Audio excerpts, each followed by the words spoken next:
Let's Talk Texan. Hey, Allison Wojtowecz. Thank you so much for being here on Hell Let's yeah. Talk Texan, dude. Hell yeah, thanks for having me. Yeah, of course, it's an honor. I think are the most Texan guest I've had so far. I don't know, man. You told me you recorded with Roderick. I consider him pretty Texan, too. Yeah, but he is very Texan, but you know that he grew up in Louisiana. Oh, I didn't know that, actually. Yeah, I thought exactly. it was East Texas. I What was a thinking- fake. Right? That's what I'm saying. Just kidding. Shout out to Roderick McDaniel. We love him. But it was so funny. You know that song by Alabama, If You're Gonna Play in Texas? I've always wondered, I've never understood the line where they're like, that steel guitar's hopping not for Louisiana man. Yeah. Like, what the fuck does that mean? Right. Yeah, you don't like the steel guitar down there? Yeah. Yeah, and also at the same time, I thought this song was about Texas. Yeah. That's true, yeah. And I realized now they were writing that song about Roderick McDaniel. Yeah. Roderick, that needs to be his walk-up song. That's Yes, funny. dude. But Hell yeah. anyways, dude, Allie, Yes. tell us a little bit about yourself, dude. I grew up in Round Rock, Texas. Go Dragons. We have a wow. hand thing. Go Dragons. It's a dragon. What? Yeah. Hold on. You did that easy. Yeah. Okay, I get it. And it does got the closet. The dragon. That's pretty nice, actually, dude. Yeah. I went to Round Rock High School and then went to the University of Texas at Austin, Hook 'em Horns. I studied acting and kinesiology there. So Hey. Congrats on this past weekend, by the way. dude, thanks. That must be so nice. Yeah. Being from Dallas, Texas OU weekend was a big deal because I do it at the Cotton Bowl Yeah. in Dallas. And so first of all, I didn't know anybody in my family that graduated from college. So I didn't have a college team to root for, but Right. I always rooted for UT for that game. Yeah, well, because it was so nice of the city of Dallas to allow that many Oklahomans into our state for a full weekend. Truly, dude, truly. Any other time, it's a terrorist attack, but yeah. Yeah, why would they you all sucks. do that? Yeah. It's been 2 years since y'all scored a touchdown against UT. It's so funny. I actually did go to college up in Oklahoma, but I went to Oklahoma City University. I didn't even know that existed. It was a small acting school, dude. That's fun. Shout out to the Stars. And, Is that y'all's mascot? yeah. They literally That's perfect didn't for have an a acting football major. team. They didn't have a football team, and during the acting school orientation, they were like, "We are the Stars, and we don't have a football team around here I knew because it. you guys are our football team. You are who we invest in. You are our stars." I knew the theater department was going to run with that, dude. That's perfect. So so lame, funny. dude. That's so funny. And that's what's so funny is, like, I do feel all the time like, yes, I was like artsy fartsy and went to acting school, but I went to acting school In Oklahoma. I know, that's the thing. I'm like, yeah, I have a theater degree, but like I went to UT, so I had to be a smart theater kid, Yeah, that's real. right? That's really real. No, but yeah, I mean, I studied acting and kinesiology, so I double majored and then graduated. I got one acting job in this Mhm. thing called Shit-Faced Shakespeare, Yeah. where we would do a Shakespeare play, but we would get one actor drunk for the show, and then the rule was they were allowed to do whatever they wanted as that character as long as it fit the world of the play. So like Juliet, when she was drunk, couldn't like whip out her cell phone to call for help, but she could decide, fuck Romeo, I'm in love with Mercutio instead. Or like, I see. and then the rest of the cast would have to either try and veer the drunk back on the normal storyline or just improv an ending for Romeo and Juliet if she runs off with Mercutio or like if whatever. And it was super fun. But I was like such a Shakespeare nerd growing up that I was really bad at going off script when I was the drunk. Like I didn't want to go off script. You were just like, I'm just gonna fucking kill this I'm iambic pentameter, dude. I was like, I'm in the flow state. I don't even need to be. Lights can be on and no one's home, and Shakespeare's still in there, baby. You know, and like, and my notes kept being like, you need to lean into the naughty shit. Like, you need to act more drunk, essentially, because I legitimately was drunk. Like, they would have us start drinking 4 hours before the show. I would be pretty far into a thing of whiskey by the time the show started. And and so they were like, you need to take an improv class or like try stand up or something. And I was like, fuck improv. I'm doing stand up. And Nice. so I just started creeping at open mics. And Sam Castillo, who I think lives in New York now, I knew in college. I was a sweetheart for his fraternity in college. And he cool. I saw that he started doing stand up, and I like ran into him downtown one time, and he was like, you should try it. I think you'd be good, or I think you'd like it. And I was like, okay. And so tried an open mic, and it was like the scariest thing I've ever done. And Your first open mic, where was that? Kick Butt Coffee. At Kick Butt Coffee here in Austin? Yep. Wow. Yeah. How long have you been doing stand up now? 7 years. Okay. That's crazy. Yeah. We started at about the same time. Yep. Wild. Yeah, I started spring of 2018. You're doing so much better than me.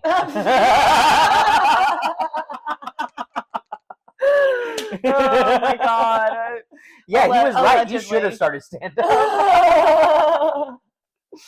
I feel like this industry makes you always feel like you're never doing enough, like no matter where you are. But I love it. Like I had done so many different, like I'd been in orchestra, I danced at one point, sing, acting, like I'd done all of the things that you pretty much could do in terms of like stage performance except for stand-up. And like that being such a difficult and scary thing just made me want to like get better at it. So I just became obsessed. And like the first 2 years I was in comedy, I was at an open mic like every night, or multiple if I could. And then COVID hit. But yeah, and now here we are. It's 2025, but very, very much first one born in Texas in my family, but everyone thinks my family's super Texan. Where's your family from? My parents are both from upstate New York. What? Which is also like very country. Like they're from tiny towns. Yeah. Like nothing has changed my entire life up there every time I go to visit. I've tried to explain that to people. I used to work a job where I worked with people all over the U.S. And the difference in like New York City versus New York State. Very different. You hear huge. Banjos. Yeah, there's definitely banjos in upstate New York. Yeah, it's just like far north Appalachia hillbillies. Yeah. But I don't know if the mountains are up there or not. But it's the Adirondacks up there. But it is like an extension of Appalachia. I'm like, there's like country song that's like country is countrywide. It really is that. Like it's just same shit everywhere. Like my dad grew up hunting and fishing, and both of them came from nothing. And so my dad looked in the almanac to find out what would be a high-paying job if he went to college, and it said computer programmer, and he said I had never touched a computer. That's crazy. And I went to college for computer programming, and then when he graduated, your father just brute forced himself into success. He said he was trying to get a job up there because everyone they knew was up there. Yeah, and he was like, the best they would ever do would like top me out at like $50,000 a year, you know. And he's like, then this little company called IBM offered me a job in Austin, Texas. That's awesome, dude. So he called my mom and said, shine up your cowboy boots, we're going to Texas. But that's so funny. Yeah, so I was born here, and but that's like why everyone thinks my family's so Texan too, is like we still do the hunting, the fishing, all that stuff. And if my dad could, he would have been a game warden his whole life or something. You know, like that's his dream job. So that's awesome. Yeah, I get that 100%. I have my grandfather. It's weird. I found out my dad actually grew up in Elgin, like just north of here. Yeah. And so people, big barbecue town. Yeah. Sausage capital of Texas. But I thought that was 4th Street, but okay. That's funny. But yeah, but my grandfather, it's interesting, he was born in France right after World War II and has a French mother and everything. But his dad was a GI and brought them all back to Sherman, Texas.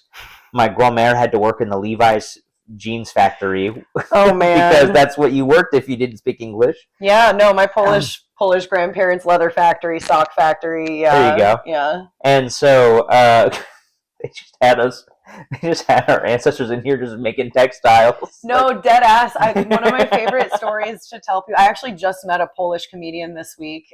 He crushed. His name's Tomek Kołecki.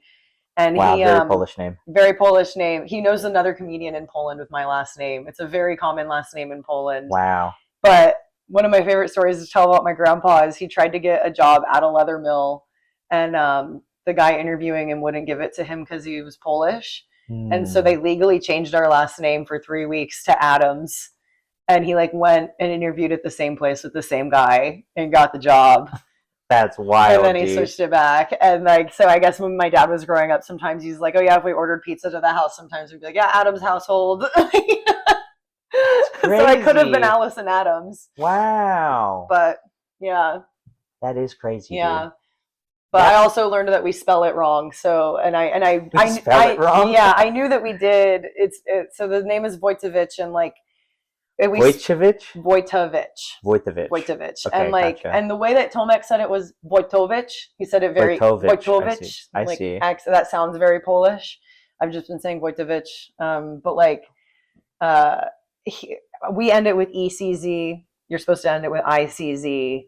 And he was like explaining to me how that mistranslation probably happened, because I had assumed maybe someone like wrote it in cursive and just didn't dot the I. Yeah, classic Ellis Island. Yeah, but like he was like, oh, the pronunciation makes sense that like maybe your grandfather just didn't understand that like I was a letter in English, so he put the E or something. I don't know. So he was like whatever it was, but like, oh, that's cool. I'm glad that like my suspicion was correct. Dude, I knew we spelled it wrong. But yeah. So it was your immediate grandparents that came to the U.S. It was great-grandfather. Great-grandfather. Okay, yeah, got it. Great-grandfather. Very cool, dude. Yeah. Did you get to know any of your great-grandparents like that? No. I got to meet my great-grandmother when I was young, but like even my grandfather, my dad's dad, he passed away when my dad was 13. So I see. He was 33 when he died. And I see. So Let me ask you, young parents or old parents? Mine mine, I would say, I guess they'd be considered young now, or just normal age. I think 27 and 29 was when my parents had me. Okay. Yeah, that's a normal age, actually. I was thinking they got married when they were young. They got married at like 22 and 24 or something. Okay. And nice. Then, yeah. I had, my parents were 18 and 20 when they got married, and then they had my brother, I think 2 years after that. Yeah. And so, I was almost normal age, but the fact that they already had a 4-year-old running around by the time I was there, I think. Yeah. I mean, I think about that. Like I know my grandparents were young. Like grandma was 18, had my dad at 19, but. I always find it, I didn't realize, somebody pointed out to me that it's low-key like a white trash thing that I got to know my great-great-grandparents. I did get to meet my great-great aunt. I did get to meet. Hell yeah. And she scared my brother but she like scared him because she liked to fuck with him. She liked to be like the creepy old woman to him sometimes. So funny. I thought it was hilarious. But she also was like, I love the idea of just like, I'm gonna terrorize this kid with the little time I have left. But like she was born in like World War II like era. Like her sister was born during the bombing of the Blitz in a bomb shelter in London. You know what I mean? Like that type shit. So very interesting vibe. But she was also the one that everyone in the family just openly talked about being psychic. Like, and so she like used that to also just be like, fuck with us a little bit. But like there would be times where she would just look at us and like spew off all this shit that like it would come true. Or like if you asked her to tell me about myself, she would like predict all these things and she'd just nail it every time. Wow. But yeah, she was like, yeah. That stuff always gives me the ookies, dude. It's so weird, but like I'm glad that I got to meet someone like that was like in my family, Got that gypsy blood in you, dude. Yeah. It's very interesting. But great-great-grandparents must have been a trip. They were like from the motherland for sure. Yeah. So it's kind of interesting. I have like and I feel like I have like a kind of unique situation of where on my mom's side of the family, so my great-grandfather was a GI, an American GI in World War II. Mm-hmm. And he had a French war bride. And those were better times, right? My grand-mère Micheline, and so they had she got pregnant, and they came to the U.S. and she got here, and she was like, "Dude, fuck this! Nobody speaks French in Sherman, Texas, or Denison, Texas. Nobody I literally I don't know anybody. Everybody here hates me. They all look at me like I'm some crazy, you know what I mean?" And so she's like, "Fuck this, I'm going back." Probably in that time too, I would assume like Americans probably didn't like the French just because they were like, "You got us into this a little bit." Like, yeah, dude, it was like it was like being a third class. It was like she might as well have been. I mean, it was told to me that she, kind of in the same way that people were like racist against anybody that didn't speak English in that time. Well, it was the white on white good old racism. Yeah, dude. Where it's like, well, these are Catholics. Yeah. That was a big deal because Catholic versus Protestant. Yeah, dude, both of their families were pissed. She got excommunicated from the church. Man. I mean, not to like, just a quick aside, there was one thing that Tomek, the Polish comedian, said to me that I found very interesting and like, oh, duh. He was like, because we were talking about that. He's Polish. He's like got all these jokes about we're between Germany and Russia, so great place, just shit like that. And like, he's like, yeah, we have like nationalism over there. He's like, there's so many different cultures in Europe. If we were to try and like become one combined country, it would be a nightmare. He's like, as a European coming here and seeing like how many different races and ethnicities and groups are just in this backyard at the creek. He was like, it's astonishing to Europeans that you guys have only had one civil war. And like that's like a crazy way to put it, but he's kind of right. Like there's so many different cultures here, and that's never worked in like any other. And like the one civil war we had was like not even about race necessarily. Like it kind of like I guess you're gonna tell me it's about states' rights. Well, no. I didn't mean like I know. The people that were fighting were all white, is what I'm saying. It wasn't, right, I get what you're saying. It was like they were fighting. It wasn't one race versus the other race. Yeah, it wasn't a race war. Yeah. It was a war about racism. It was about racism, but it was the white people fighting. Yeah. So, so it was like, he's like, it wasn't like the slaves rose up and did that. So he's like, yeah, he's like not about, even like in Haiti or somewhere wars. like that. Yeah. And I was like, oh, that's a really interesting point, So like, even just us talking about like our grandparents having to figure out like, America 100 years ago was Europeans figuring out how to live with other Europeans. Yeah, because they never figured out how to do that. That's so crazy that you put it that way. That's a really smart and deep thought, dude. But like he said it initially, like just you're right. It's like, I mean, obviously America has problems and obviously there's divides, but like the fact that there hasn't been more than one civil war. Straight up, low-key. I was like, that's crazy. That is kind of crazy, dude. Man, how did we even get to that? We were talking about your grandparents. Oh, that's right. So that I didn't mean for that aside to be that that's long, okay. That's like, okay. You got me totally in my head about it. Because to us, it's crazy that she's French and she's like, they hate me because I'm French. Like, yes, dude. Now you come here and we're like, you're white. Like, right, dude. Not even allowed. So you're not even allowed to think you're racist. Yeah. Okay, but so yes, dude. And so they went back to Europe, and so my grandfather actually grew up in France, and speaks French was his first language, right? Until he was like 2 or 3 years old, and then my great grandfather was like, Micheline, I miss you. I've saved up enough money to bring you, your mom, and your dad to the United States so that you have somebody to speak French to. Oh my gosh. Please come back to me. Oh. And so she moved back with her mom. Men used to do that. Yeah. And so she moved back with them, and then her and my mammy all worked together at the Levi jeans factory, and then she became a lunch lady, was what she finished out her career as. But and then interestingly, my grandfather grew up in Texas, so he speaks perfect French, but he sounds like a good old boy when he talks.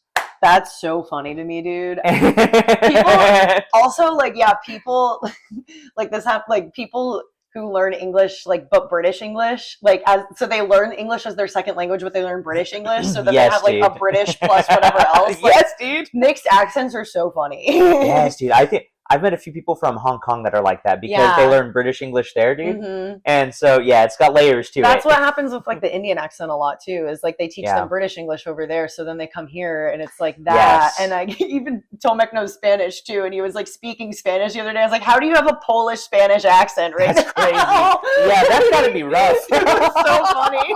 I think that's Portuguese. I was like, tu español es mejor de tu inglés. I was like, honestly, you sound more Spanish than English. Wow. Like, when you speak your English. Yo no sé todo español. Sí, entiendo más que yo hablar, pero me gusta practicar. Sí. Wow, sí, pero es que bueno, especialmente tu acento, es que bueno. Gracias, mi acento es muy bien, and it gets me in trouble sometimes. Oh yeah, dude. I get into the same problem, dude. So my grandfather grew up. He was in the military, and instead of getting sent to Vietnam, he got sent to fight the Cold War. And so he was based in the UK. Oh my God. And his Fight job, the Cold War is a literally, crazy statement. his whole job was to load and unload nukes at the border of Norway and Russia. That's so crazy. They just kept him parked there, dude. I need to just like listen to this when I need to be reminded, like if I don't want to wake up to do my computer work. Yeah, dude. Like my grandfather used to work in a leather mill. Your grandfather used to load nukes. Yeah, dude. And then complaining about screen time. We're the worst, dude. We are truly the worst generation. That's so real, man. And but yeah, and so my mom was actually also born over in Europe. Crazy. And so I have, but also grew up in Texas. Right. And so it sounds completely American, but do you speak any French? Oui, je parle un petit peu français. Okay. Mon grand-mère c'est de la France. So like I speak a little bit. Yeah. And again, it gets me into trouble when I'm in France. Because you say it well again. Yeah. Yes, dude. We were I took Esther to Europe to go propose to her, and we were dead ass tired, jet lagged as a motherfucker, in a cab from the airport to our hotel in France. And this guy is trying to have a long ass conversation with me, and I was just telling him, I was like, oui, je necessite un hotel, and we're like, I'm just like, we need to get to the hotel, whatever. Right. And he's like, oh, tu peux français? I'm like, oui, and he's like asking me where I'm from, and I'm like, Texas, and he's like, oh, je do Texas. Cowboys. Yes. And he was like, come on, Chuck Norris, pew pew. Yeah, they always do on that. On the highway, took both hands off the wheel. I had Scottish guys do that to me. They were like, Texas bang bang. God damn it, dude. Why is this that's the whole point of this podcast, dude. That's the whole point of this, dude. Actually, if there's one thing I want people listening to this to take from this is if you travel anywhere and you're live in Texas or you were born in Texas, if you leave the country, you're not from the United States, you're from Texas. Yes. They will like you so much more. That is true. That is true. Actually, if you're from anywhere in the South, just tell them you're from Texas. It's fine. We'll let you have it. We're giving you a pass. They can't tell the difference in the accent. It's almost as good as being Canadian. Yeah, true. Yeah. If you can't sound Southern, sound Canadian and say you're Canadian and hide your passport. That's so funny. Yeah, but oh man, that's crazy. So this guy just like I knew where you were going as soon as you said taxi, because I've driven Uber before. I've also been in the Uber when the person can't speak English, and as soon as I said, "Oh, hola, cómo estás?" Like, "Oh, hablas español." Yes. I was like, and so I was gonna ask you this because your pronunciation's good. I always get complimented on mine too. I read recently that if you're or if you're a good singer, if you have somewhat ability to pick up on pitch, it's a lot easier for you to learn other languages. Oh, because there's something in your brain that allows you to notice the specificity and tone, and it's similar to pronunciation. Yeah, that's real. I think that so you know what? I actually did study like music. Yeah. I similarly also, I wasn't in orchestra, I was in band. There you go. I wanted to ask you, what was your orchestra instrument, by the way? Cello. Oh, I knew it. Dude. Yeah. I read cello all over you, dude. Yeah. Yeah, I like the big. I tried so hard to do violin. They like had this little trial day where you could practice with all the instruments and see how they felt, and like I've met girls that play a fiddle, dude, and you didn't strike me as I one. love a fiddle, and so I was like, I want to like this, but as soon as I held it, it's just so small, and you have to like bend your fingers in this weird way. And as soon as I held the cello, I was like, oh, this feels sick. And honestly, I'm glad I went with that because it's got the widest range of all of the instruments in the string family. Very cool. Yes. Yeah. I have a huge soft spot in my heart for classical music. Yeah. And I think that cello is driving. I was a trumpet player in the band. Trumpet's a good one too. I feel like trumpet is the cello of the brass section. Yeah. It's very versatile. If I had done band, I would have probably done trumpet or saxophone. The saxophone was always the cool guys. But it seems so difficult. Like it seems like a very difficult instrument to be good at. It's got like so many keys. Phalanges, dude. Yeah. You gotta two-hand that shit. Like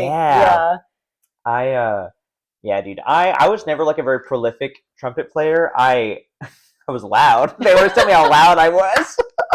I know. That is funny actually, because they would be like, Allison, pay attention to the noise, like to the sound. We're piano right now. I'm rocking over here, baby. You better hear me. Yeah, I was like, did I rank in the chair system because I was good or I was loud? What is that? Right.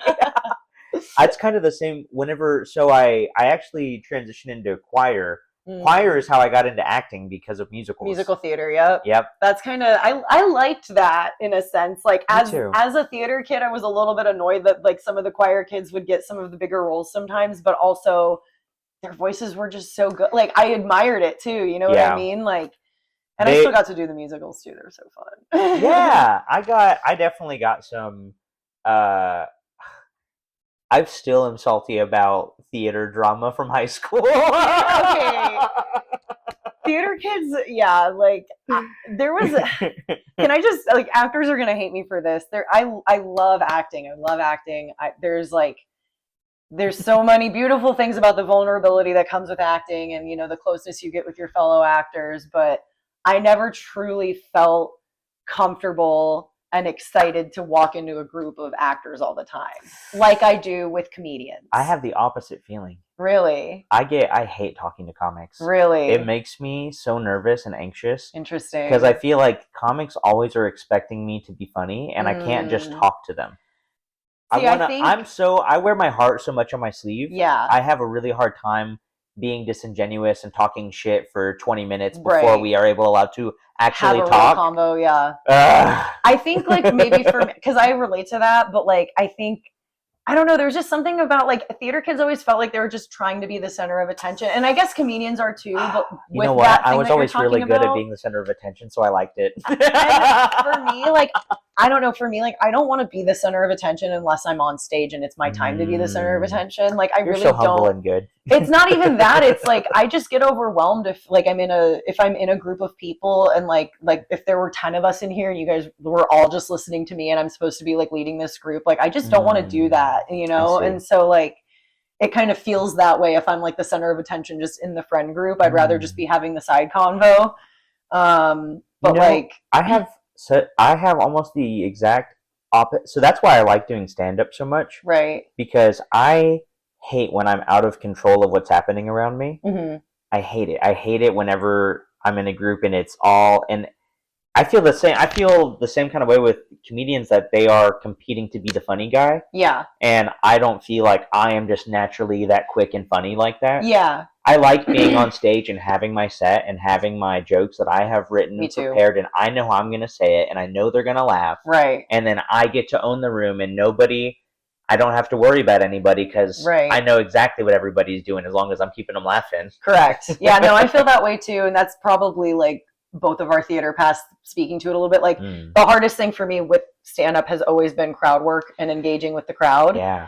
And simply because it's going off script, it's like I feel like I worked so hard to hone these jokes and I know how they work best. Like, I want to just do my joke. Yeah, it's like I want to do my joke. So I do like stand up for loosening me up in a sense. I totally understand what you mean about like people just getting in these groups and riffing. I do think it's worse for the dudes, or like the expectation is a little different for the dudes. Like probably like if I enter into a group of people, no one's like, people might crack a joke at me and like I'm 50-50. I feel like when you walk into it's like Norm on Cheers, dude. Everybody's like, Allison. yeah. A little bit, which like, is so nice to feel like I have a place that I can do that. But like, yeah, it's like if someone cracks a joke, I'm maybe 50-50. I'll crack one back, or like I'll just laugh. Like I never like pressure myself into like I have to riff right now. And so maybe people are just like, yeah, maybe she's going to talk shit back. Maybe she's not. And they just know that's the vibe I'm bringing now. But like, yeah, if I hear someone just going off on like clearly working bits on each other or clearly just doing a bit together, it's like, I might just walk away, to be honest. Cause I'm like, this is okay. You guys are working on something right now. Can I tell you the most embarrassing thing? I accidentally ran a bit on Fluffy in the middle of a conversation. I wanted to crawl up inside my own asshole so badly and just disappear. And I knew it. I was like five. Because that's also part of my problem is I don't write very good. All of my jokes come from my real conversation, life. Yeah. Yes, I started off as my real life conversation, and I'm like in the middle, but now I have the best way to tell the story. I've already figured out the best way to tell it. Right. So now that's how I have to tell the story in my... Like if you're telling it, yeah. Yes, dude. So we were just talking about Esther's mom, and I have this bit about her mom, and I'm like, and it's a true story, dude. But it's like the Cochino one, and it was, and like, yeah, dude. I was just like, I wanted to just rip my face off. I was so uncomfortable, and I could tell he was humoring me. I totally understand that though. Like they're doing he was being so polite and nice to me about it though, but I get it though, because like they're doing this joke writing workshop at the Creek every Sunday, and like me and Destiny have been going to it, and I like it because I mean Dan. You know, I'm running a workshop group.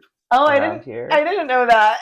That's fine. The guy that's running it at Creek is like someone that's like coming from the angle of Hollywood. Like he's like a 30-year like TV writing vet, and I don't know much about that. So I was like, I want to learn more. We've been working on stories, and it's funny because like it's made me realize how many of my jokes are rooted in stories or were unintentionally story jokes. Like even some of them started as one-liners, and then a thing happened to me, and I was able to tie that one-liner into the story.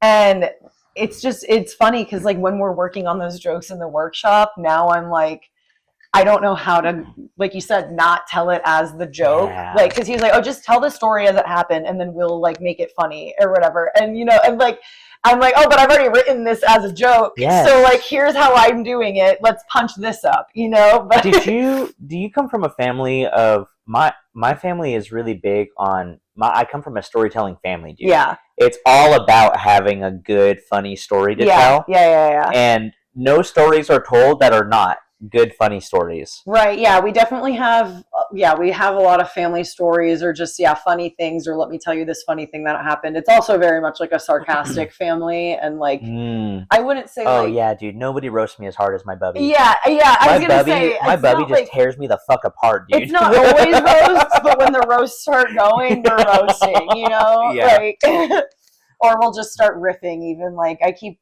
always saying this. Like if I could talk my brother into having a podcast with me, it wouldn't even need to be about anything. We just make each other laugh over the dumbest shit. Right. But yeah. That's so funny. Yeah. I get that, dude. So all right.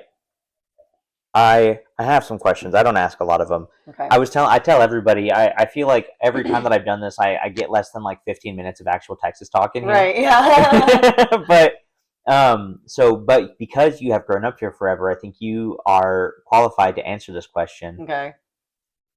First of all, what is your least favorite and your most favorite part of Texas? Okay. And then also, what is your least and most favorite city in Texas? Oh God. Okay, let me answer the cities first. Obviously, I love Austin. Like this. Yeah. Austin's my favorite. Like, I don't even know if I could live. I guess maybe I could live like in the country somewhere else in Texas, or Houston's growing on me. I'll say that. But like, really, that's what I'm saying. Like, I feel like if I were to move out of Austin, I would have to like at least go to New Orleans or something. Like, I don't really feel like I could live in a lot of other places in Texas. Yeah, I get that.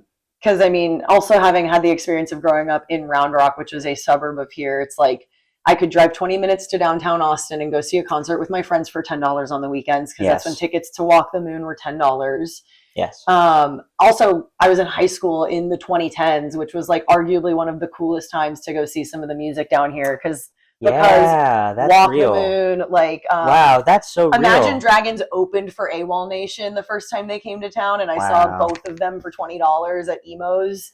Wow. And, you know, like, so it's like you're seeing all of these bands that eventually pop off for very cheap.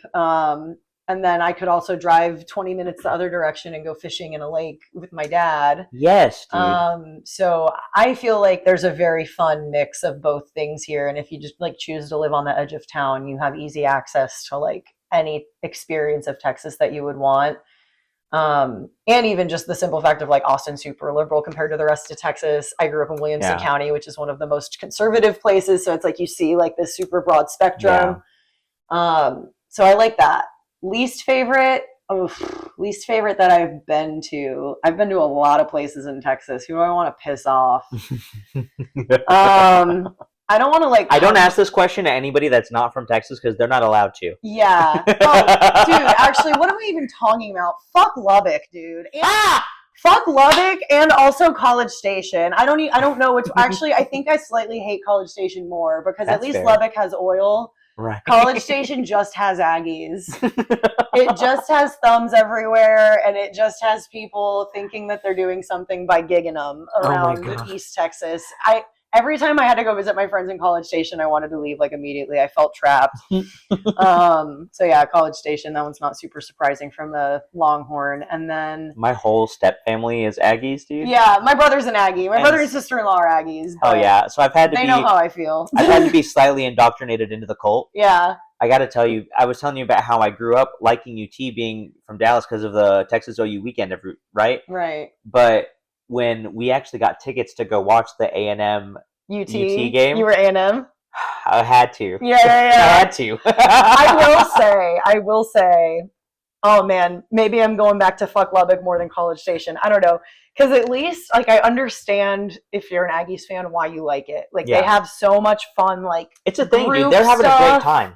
Yeah, like I've attended A&M like games on the A&M side. Like when A&M joined the SEC, I was a senior and my brother was I was a junior. My brother was a freshman. Yeah. In college, and he went to A&M. He was a pledge in a fraternity, Hot. And I was like, somehow he got us A&M Alabama tickets for their first ever game at Kyle Field. Yeah. And I think we were able to do it because we were student tickets too, so we were like able to figure it out. But yeah, like that was a crazy experience, just even seeing all of that and like, you know, doing the fucking dances and everything. Yeah. I get it. It's fun. The cannon goes off. That's nice. Yeah, I get it. The male cheerleaders are still hilarious to me. Yeah. The yell leaders, dude. Yeah. Dude. Pump it. Pump it. We're gonna get on. What's the thing they do? Something like that, dude. Insane. Lubbock, I understand. Lubbock, it's like you're gonna be a Texas Tech fan. There's not even any culture around that, really. I hate every time I'm in the Panhandle. I cannot get over. Everybody else gets used to it. I feel like I just never get used to it. The smell. I knew you were gonna say that. There is I was talking with Roderick about this in Amarillo. There is a distinct Panhandle smell, and it is like hot cow shit. It's hot cow shit, and if you're in Lubbock, in the winter, it's cold cow shit. And if you're in Lubbock, mixed with oil. That's literally it. That's why people say Lubbock has a distinct smell from the rest of the Panhandle. But Roderick was telling me that they're always like, it smells like money. Yeah, I'm like, shit. That's what you want to call it, dude. Yeah. That is also like country rich is also so funny to me because it's such a real thing. Like, like country rich is so real, dude. Because a dude will like walk in like a flannel and beat up Wranglers and old boots, but then like, you know, he's walking into this bar that you can still smoke cigarettes in, and he's ordering like whiskey or something. Yeah. But then when he leaves, he's getting into this jacked up F-350 and driving to his 5,000 acre ranch. Yeah. You have no idea he's a multimillionaire. Right. Like, it's very, very interesting. But yeah, okay. So least favorite and favorite things about Texas. Favorite's going to be hard.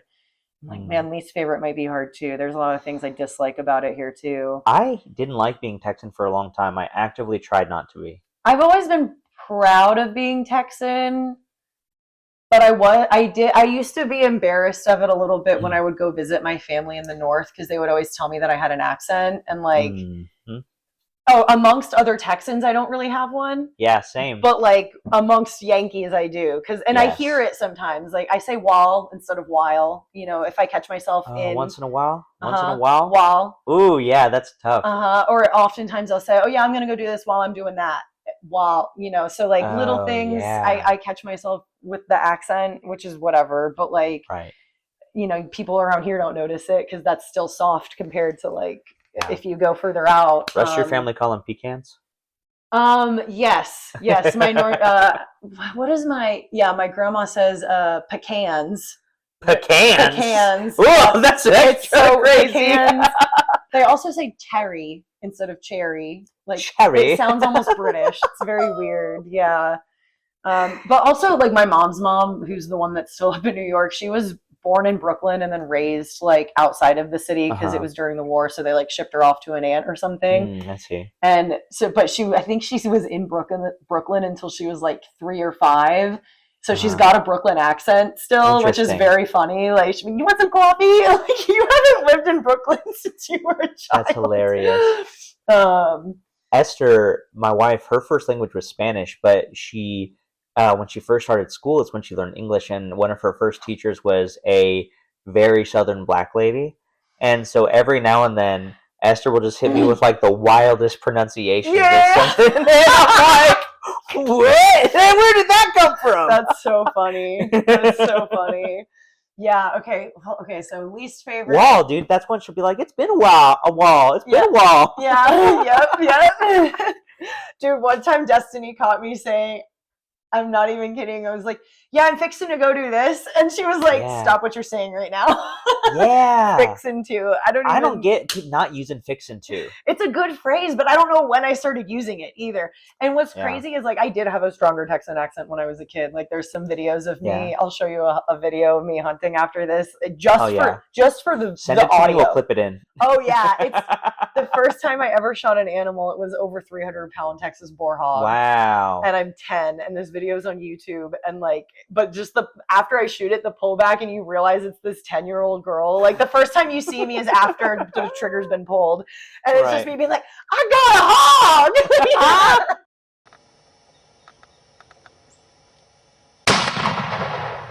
Yes. Should I shoot him again? He's good. He's dead.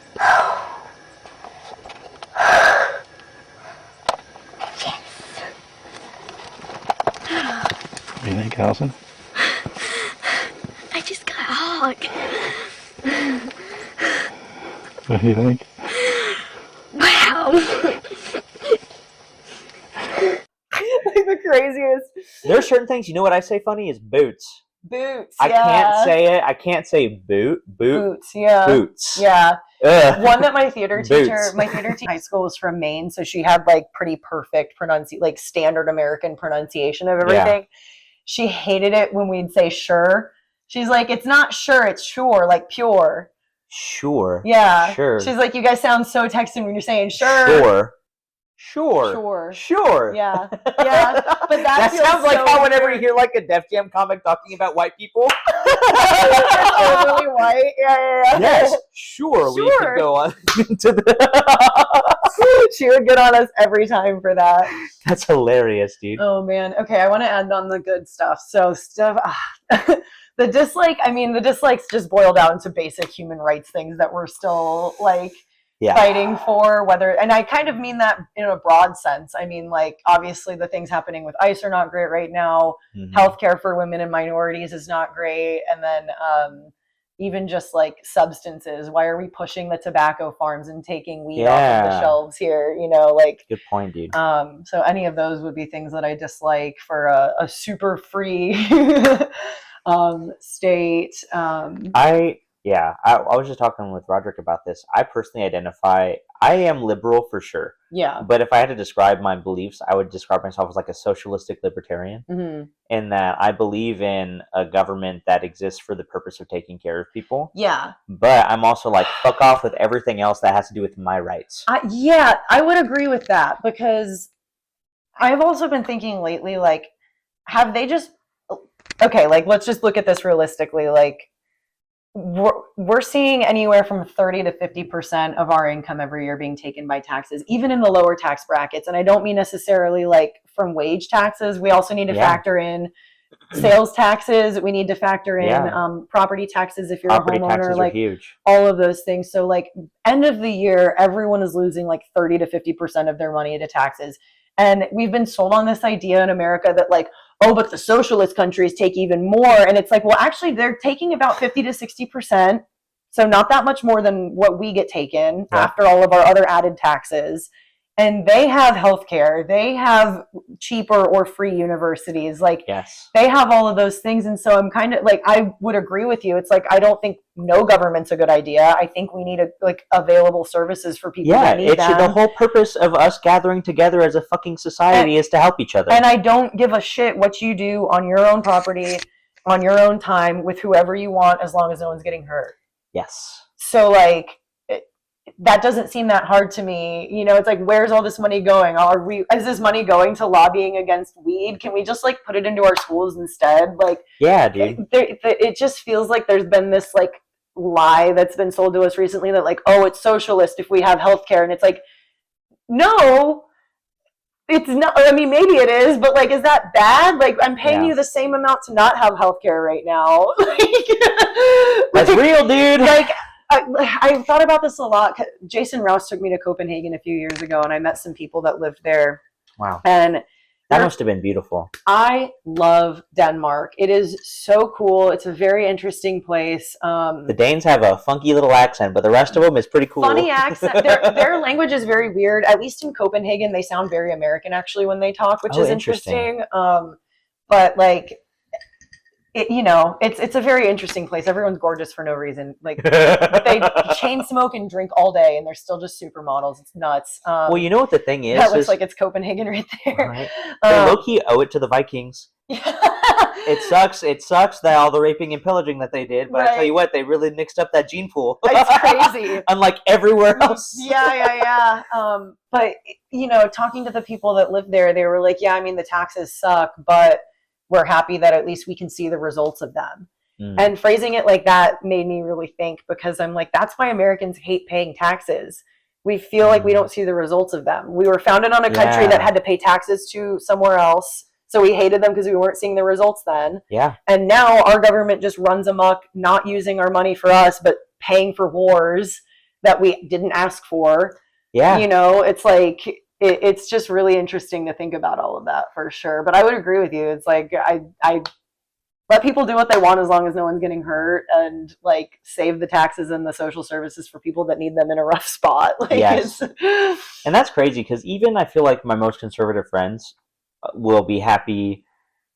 I'm sure that this is somebody's talking point that they've used before, but I hear other people say to me a lot of like, yeah, we'll take care of the poor and delinquent, like the women and children or whatever, something like that, right? Yeah, that's like their thing. And I'm like, well, sure. I mean, yeah, if you believe in that, do you then? Right. Yeah, you believe in some socialism. Yeah. If you believe in taking care of each other, there's a little bit of that. Yeah, I've always, I guess, described myself as a mostly libertarian, just because I do like capitalism. I just don't like. I like the incentive of, if you work harder and you like move yourself into a position, like, I'm not saying those decisions are easy, but it's like, intelligence and hard work can be rewarded. You can be rewarded for your intelligence and hard work if you pay attention and you make the right things. And I also realize that other people that feel like they weren't rewarded, I get it. I get that it's a mill. Like, I see both arguments, but like, I also think there should be some, like you said, social services, like the roads are paid for, the fire trucks are paid for. Like, we do have some socialism already. So it's like, again, let's stop paying for nukes and and just use our money on stuff that will help us. Yeah, like that's kind of and I feel like when it boils down, I hate how much they try to make everything a dichotomy, because I feel like most people, when you really talk to them about it, wherever they're coming from, they kind of land on the same things. The way I look at it is most humans care about the same things. We just disagree on how to get to those solutions. Like, all of us want a smarter society that's able to get better jobs, that's able to make more money and make cooler stuff and live a cool life. Personal level, we all want to find someone that we love to settle down with, or whatever that looks like for us. Mm-hmm. We all want to feel socially fulfilled. We all want to feel like we're not financially stressed. We all want to feel like our kids are safe. We all want to feel like there's going to be food on the table. Like, we all have these basic, like, big picture agreed upon goals. Yeah, what is it for psychology class? The pyramid, your hierarchy of needs, or whatever. It's like we're fighting over how do we like achieve this for more people, essentially. Yeah. And so it's crazy for me to watch. So it's like we all want those things, but we're fighting over the solution, when it's like what I feel like I run into a lot is that, yes, everybody agrees that we have this hierarchy of needs. What I feel like what I run into so often ideologically with people is that it's whether or not that hierarchy of needs is something that should I care about your hierarchy of needs, or should I only care about my own? Right. And that's kind of more of like an empathy question, or at that point, you know what I mean? I feel like it has less to do with politics or anything else, as much as it's just like, do you think that it is worth it to help other people achieve those things also? Well, I think everyone thinks they are looking out for other people too. That's true. But the next step to that is, okay, I've decided I want to help others. You need to then actually ask them, how do I help you? and what are your actual problems and listen to them. Yeah. Because I feel like, like for the conservative talking point necessarily, like, let's just say, like, let's take an extreme. Let's say someone who's saying women shouldn't vote anymore. It's like, well, why are you saying that? And it's like, well, because I think that, like, men know how to run a more decent society. We will make sure to vote in honor of our women, and we'll make sure to consult with our women. And like, I don't even know. I'm not in that. Yeah, no, that's real. I'm just trying to come up with an argument that's like insanely on I've one heard side, or right? seen that. Instagram tries to feed me that shit a lot. That's a good intention, right? Yeah. They think they are leading with a good intention and that they are taking a stress off of their woman by being like, this is one less thing you have to worry about. We can deal with this. But they didn't ask their woman, is that the solution you're looking for? Yeah. You know what I mean? And so it's like, when women are yelling, men suck, you guys, whatever. It's not that we don't want men in our lives. It's that they haven't asked us, like, how do I do that in a safe way for both of us, like a safe and productive way for both of us? And that can be inserted in anything. It's like, we want to help minorities get better health care. Okay, well, ask them what their actual challenges are to getting to that. Is it that there aren't doctors nearby? Is it that there aren't doctors nearby that will listen? That's a very common issue for people that are, not white seeking healthcare in this country. Language barriers, doctors that just aren't even aware of health disparities among different populations. There's like, that's real. So it's like, are minorities not going to the doctors more because there aren't doctors available, or is it because they feel uncomfortable at this doctor? Typically it's the second one, but you're not going to know unless you ask them that. Yeah. So I think we're like, it is a listening problem in the country too, where it's like, okay, a lot of us want to help others, but then we're not actually like talking and listening to one another about what the actual issue is that they're facing and how they would like to be helped with it.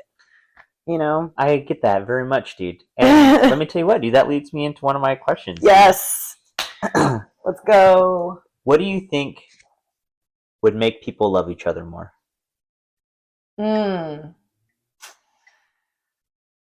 Scott Wharton told me tear gas bombs of DMT. That sounds like a Scott Wharton answer. I know. Okay, yeah. I'll give a Scott Wharton answer, and then I'll give like what I also believe. Shout out to Scott Wharton. The Scott Wharton answer would be like, take some mushrooms and sit by yourself, or even just microdose, or just be by yourself sans drugs. Like be okay with being by yourself. Honestly, that'll just be my real answer too. Like, I think being okay with being with yourself helps you love other people too, because like. We're so mean to ourselves that like, if you can actually become comfortable sitting with yourself and just being alone, like it makes you have so much more sympathy and empathy for anyone else. Or even just observing how other people are to themselves and like reflect that, like, oh, I hate, like if you were to be like, oh, like if you would come off stage and be like, I bombed, I suck, I'm not funny. I hate seeing someone in that state, we joke around it with each other and like, oh, it's so funny when our friends bomb. And it's like, on one level, it's kind of funny but it's like, it's funny because we love you and we know that you're not always bombing. And so the frustration is funny. But like, and I wouldn't want somebody that wasn't a comedian to be having a laugh with me about that. Yeah. I need somebody who knows how bad it hurt. Exactly. Yeah. So, it's like, but I don't actually want to hear you be like, I suck, I shouldn't be doing this, And so it's like, being by yourself makes you realize how often you say that about yourself. And it's like, I wouldn't let my friends talk to me this way, Yeah. So yeah, I guess I'll say that, like being better with being alone. And I guess to piggyback on that also, maybe just like, this gets me into trouble sometimes, but I think it's helped me more than hurt. Like assuming people are coming from a good place goes a really long way. Like, and you probably understand this from like an actor's perspective of like, when you're cast as the villain in a play, it is the least interesting choice to be the I'm a villain, because that's instantly a cartoon character. Right. The scariest villains are like the ones that think they're coming from a good place. And so, that's a double-edged sword. Like I always want to assume people are coming from a good place. But at the very least, you need to understand that wherever they're coming from, they think they're coming from a good place. So you might disagree with people. They might say some crazy shit that you didn't want to hear. You might not want to associate with certain people after they say those things, but I think just me remembering that no one is trying to necessarily be the bad guy at any given point keeps me out of a lot of arguments and like keeps me out of a lot of drama, to be completely honest. Like it makes it less about me. Like it's whatever they said is whatever they said. Like I can take it however they want, or however I want. But yeah, just like assuming that they're not trying to be mean or trying to come from a bad place with whatever they said, even if it's like a bad thing, has really like saved me quite a lot. That makes a lot of sense, dude. That's good. And I think it allows us to listen to each other more because, like, you know, even earlier, like I almost sounded like I was going on a states' rights tangent, and then and I was like, no, like what I meant was this, and it's like, oh yeah, duh, you know. So like, it's just like the ability to listen past like what the first knee-jerk reaction would be to whatever someone says. And that doesn't mean listening past means you're going to change your mind and start agreeing with whatever they just said. Right. But it just means like giving them the space to be a human and like try to understand where they're coming from. Yeah. Because no one thinks they're wrong in the moment, you know? Yeah, that's very real, dude. I had to kind of learn that I offended some people with the post that I made online. Yeah. And people were like, I was telling you before, people were like threatening me, threatening my wife, like all sorts of crazy stuff over something that I thought was a light jab at worst. You know what I mean? And I tried really hard. I really did try to have conversations with those people that were saying those hateful things to me. Right. Because I was like, this can't be you. Right. Yeah. This can't really be you. Yeah. I mean, you know, like, I have beliefs that I stand by, and that, you know, like I would say I have a pretty strong like belief in God and a higher power and things like that. And but I'm also not, I don't think that being like so tied to any of those beliefs that it makes you go crazy is healthy. Like seeing someone identify so strongly with a celebrity or with a belief system or with even a religion to the point where they want to get violent. Like to me, I'm like, isn't that the opposite of what any religion teaches? Like, like literally. I was raised Christian and I hate to be that bitch, but like, aren't even like the Satanists like, nah, dude, be chill. Like, you know what I mean? Dude. So like, I don't know of any religion that actively like incites chaos for no reason, you know? So it's like, as much as people might like to think that they do. That's what I mean. Like, so it's like, it's very interesting to me that people will like, want to just so quickly jump to violence for their beliefs or start a fight for their beliefs. Yeah. And that's maybe just a reflection of me being like super nonviolent. I don't think it's productive. I think it's just violence is violence. I mean, I guess people could say I'm violent because I hunt, but to me that's like I shoot a couple of animals a year to eat for the entire year. Yeah. You know? And like, I think also hunting in a lot of ways, especially in Texas nowadays, it's not like you're out hunting like snow leopards. At a certain point, there is not enough land for all of the deer. There's not enough land for all of the hogs. We have to shoot a certain number of animals on our property every year by law. Like, yeah, dude. Like we have a biologist that comes out and tells us how many we have to shoot. So it's very much like it's one of those things. It's like the catch-22. I try to explain this to people a lot. Because like with gun rights and stuff like that, I am personally somebody that I think that the way that guns have been used in this country, especially in the last 30 years or so, is just tragic. It's terrifying to everyone. That's the other thing. Dude. Like as someone who grew up around guns, like the gun owners know more than the non-gun owners how powerful those things are. Yeah. And it's terrifying for us too. Like, like I was telling you, I mean, like with that crazy stuff that had with the Charlie Kirk thing, like I don't want to bring him up and talk about it for too long, but like just seeing a human get hit that way. Yeah. It make like, I knew that was going to happen as soon as I heard, like I saw a video with a gunshot in it. I was like, if that hit him, he's dead. Cause I know what that does to an animal. And it's like, even someone who does that to an animal a couple of times a year, I don't like to see it happen to the animal. Definitely don't want to see it on a human. Yeah. And it makes us sad because it's like, I know what that does. Yeah. I think there is something, I think that if you are anybody that is, I don't want to get too like Hindu hippy dippy about it, but you know, Native Americans also have like this concept of like there's a shared soul between animals and humans. Yeah. And there's a shared soul between humans. You know what I mean? Yeah.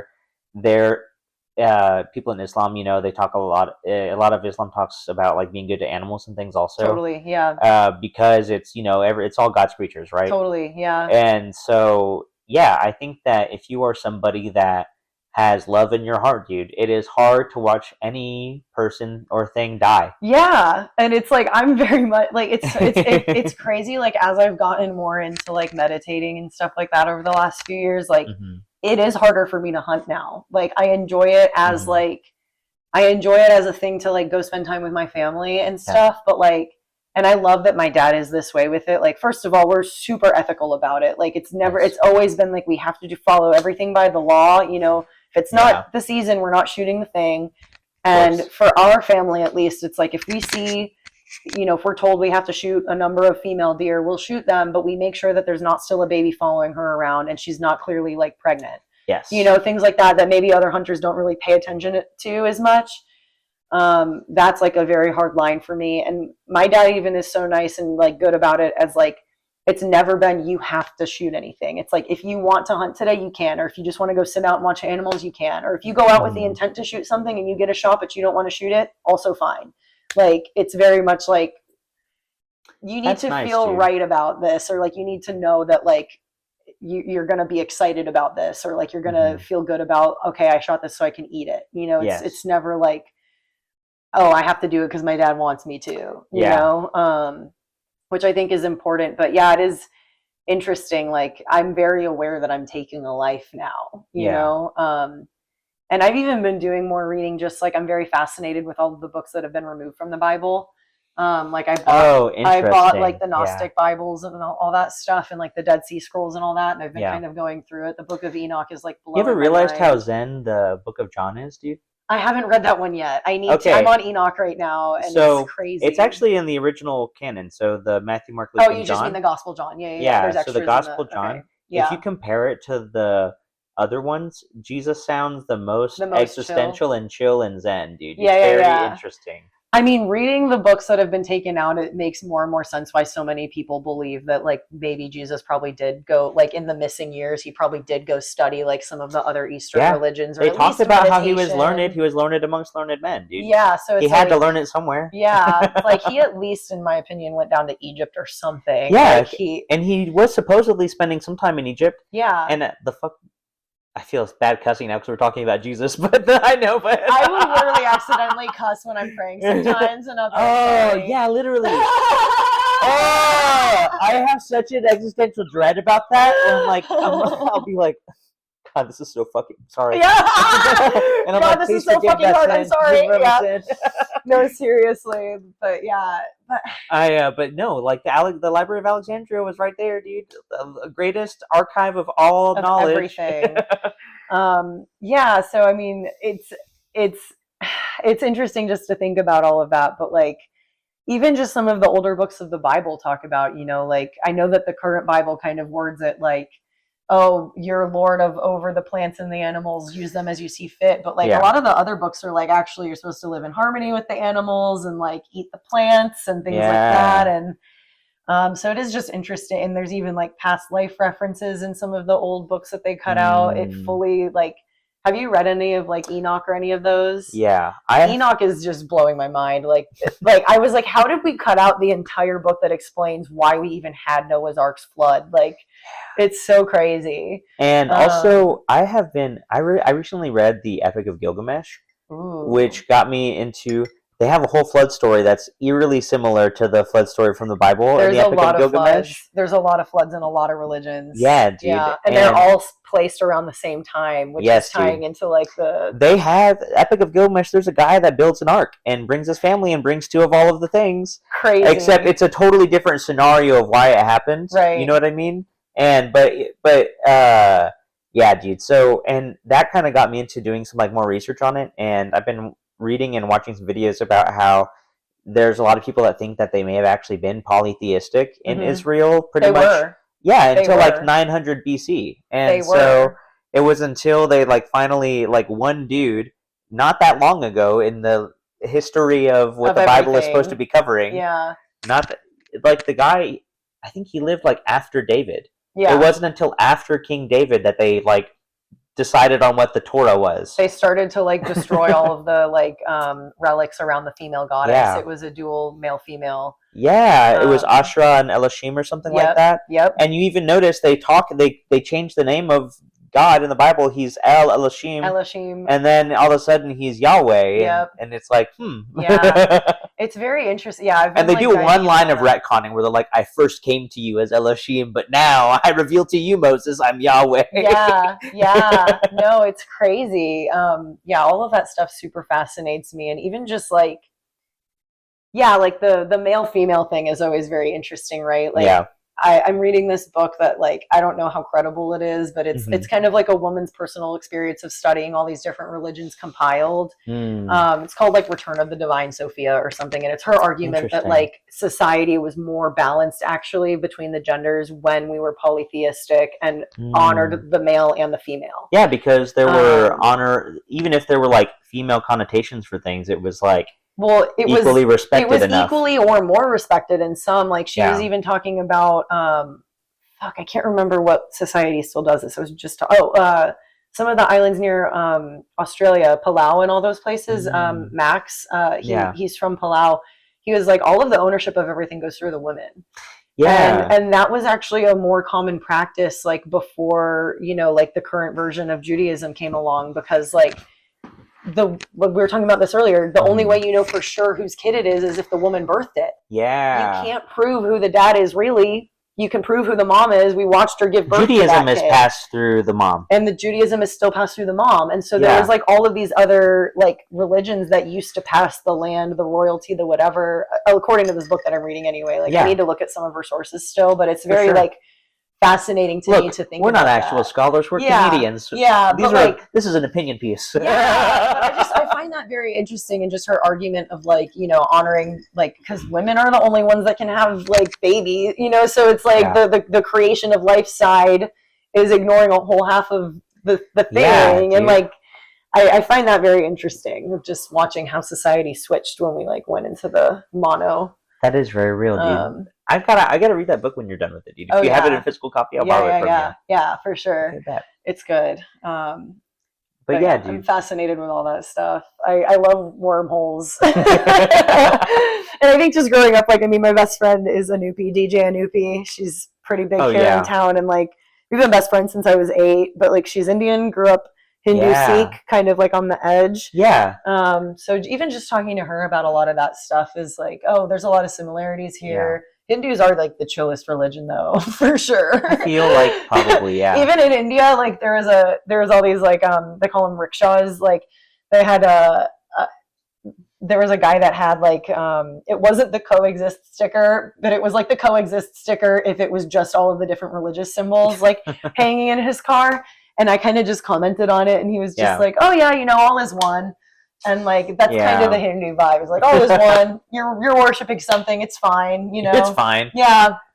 Look, we have 1,000 gods. What's one more? Yeah, exactly. Pretty much. They're like, we like Jesus too. He's cool. Like, that's fine. I think it's so.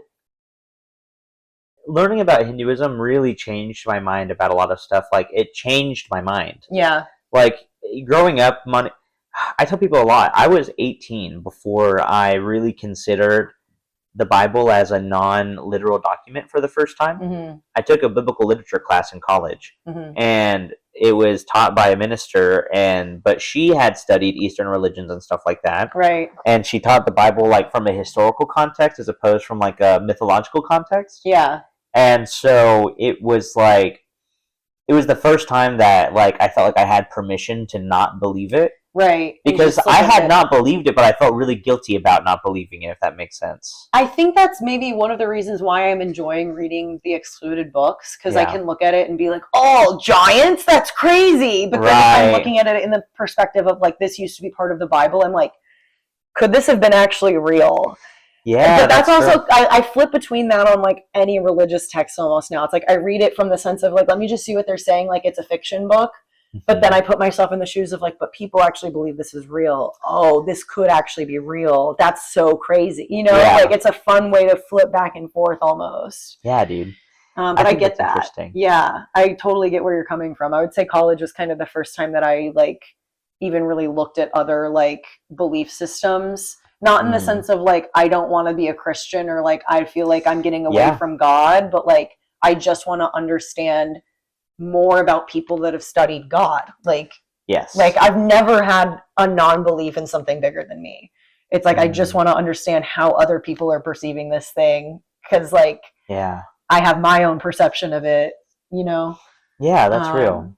But I think that, yeah, I think I have never been more atheist. I don't think I've ever gotten past agnostic as far as my disbelief, if that makes sense. That's fair, yeah, for sure. I've always had to, I need something to believe in.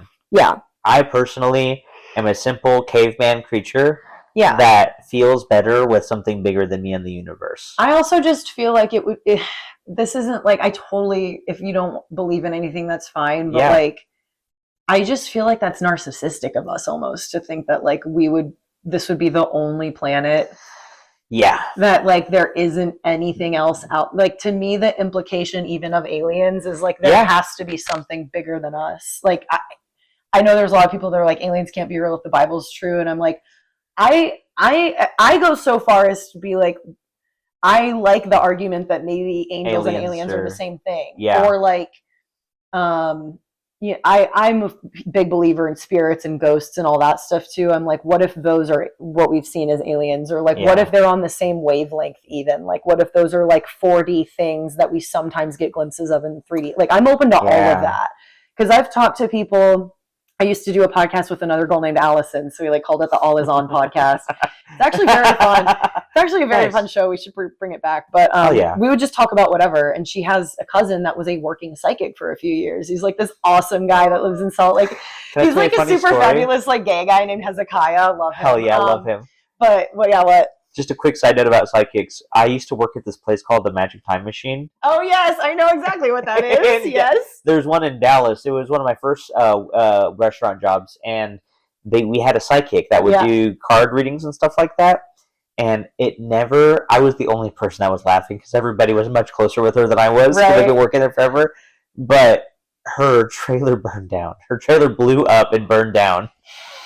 A psychic living in a trailer is so funny. Not just that a psychic was living in the trailer, but that it blew up and she didn't realize. She didn't know. Doing fucking predictions all day long.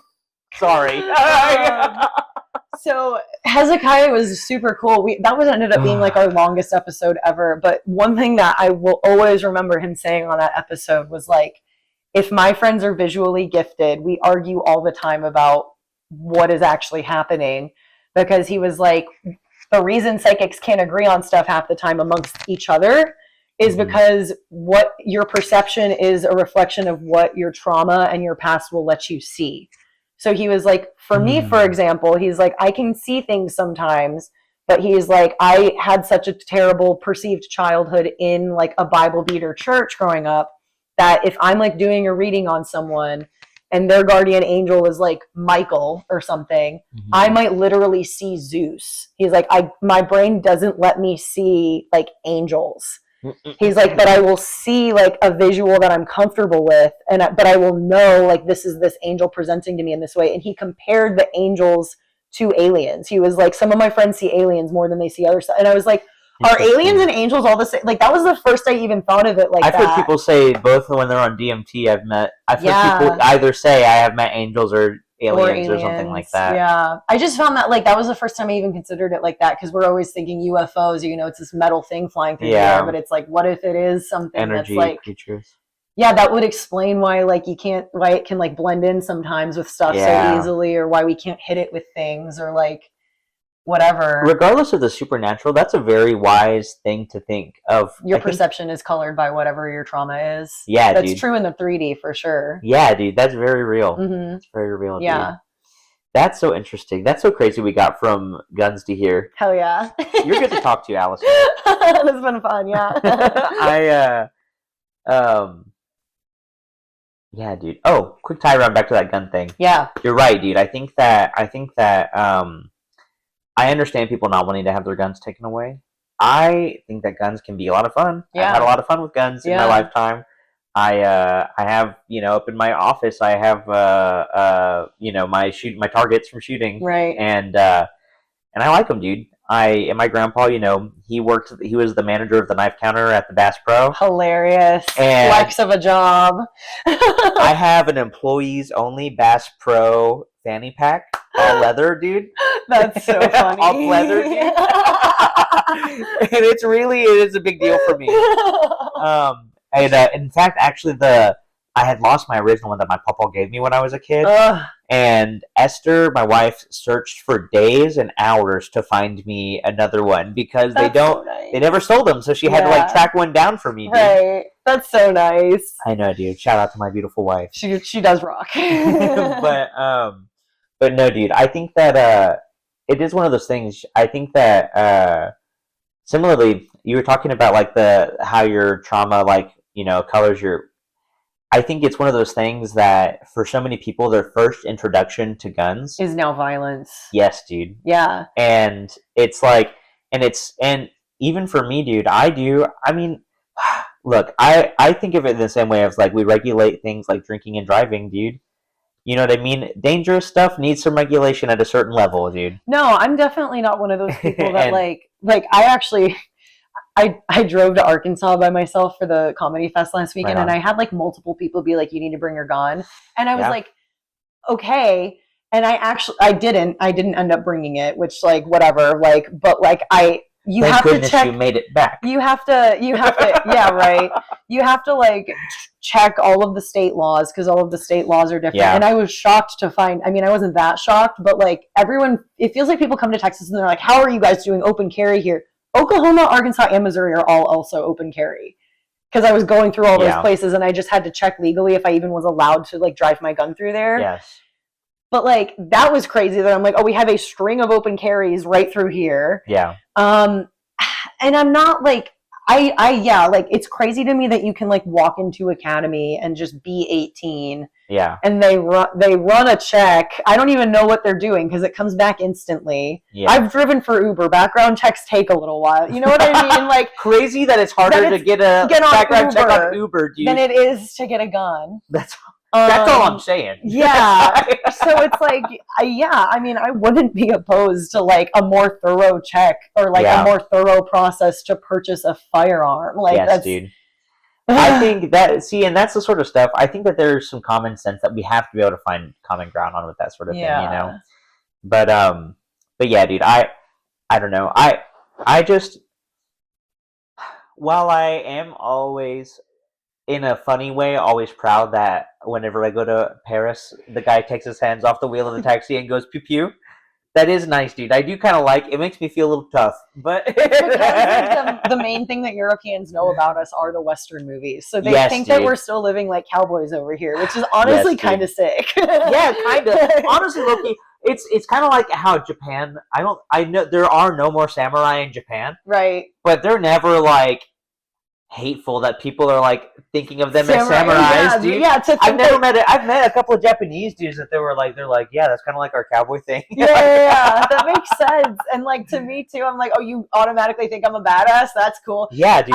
I had some friends speaking. I guess this is so on brand. I would say like outside of Texas, one of the only other countries Texans like. At least the vibe that I get, Texans tend to really respect Australia, and I think it's because our view of them is like. They're all like these one big Texas. They're like it's European. It's European Texas. Snakes and tarantulas and shit. That's what we think, right? And so I had some friends from Australia come over, and we took them shooting because they don't have guns over there. Yeah, because they responded to it. And it was funny because they were like being all like, "How do I handle the gun?" And I was like, I was laughing because I was like, "You guys need to understand. Y'all are visiting from Melbourne. We consider y'all like crazier than us because you live in Australia. We forget that y'all don't have guns over there. Right. So it's like even crazier that they're living in a situation, arguably scarier insects and snakes here with no guns.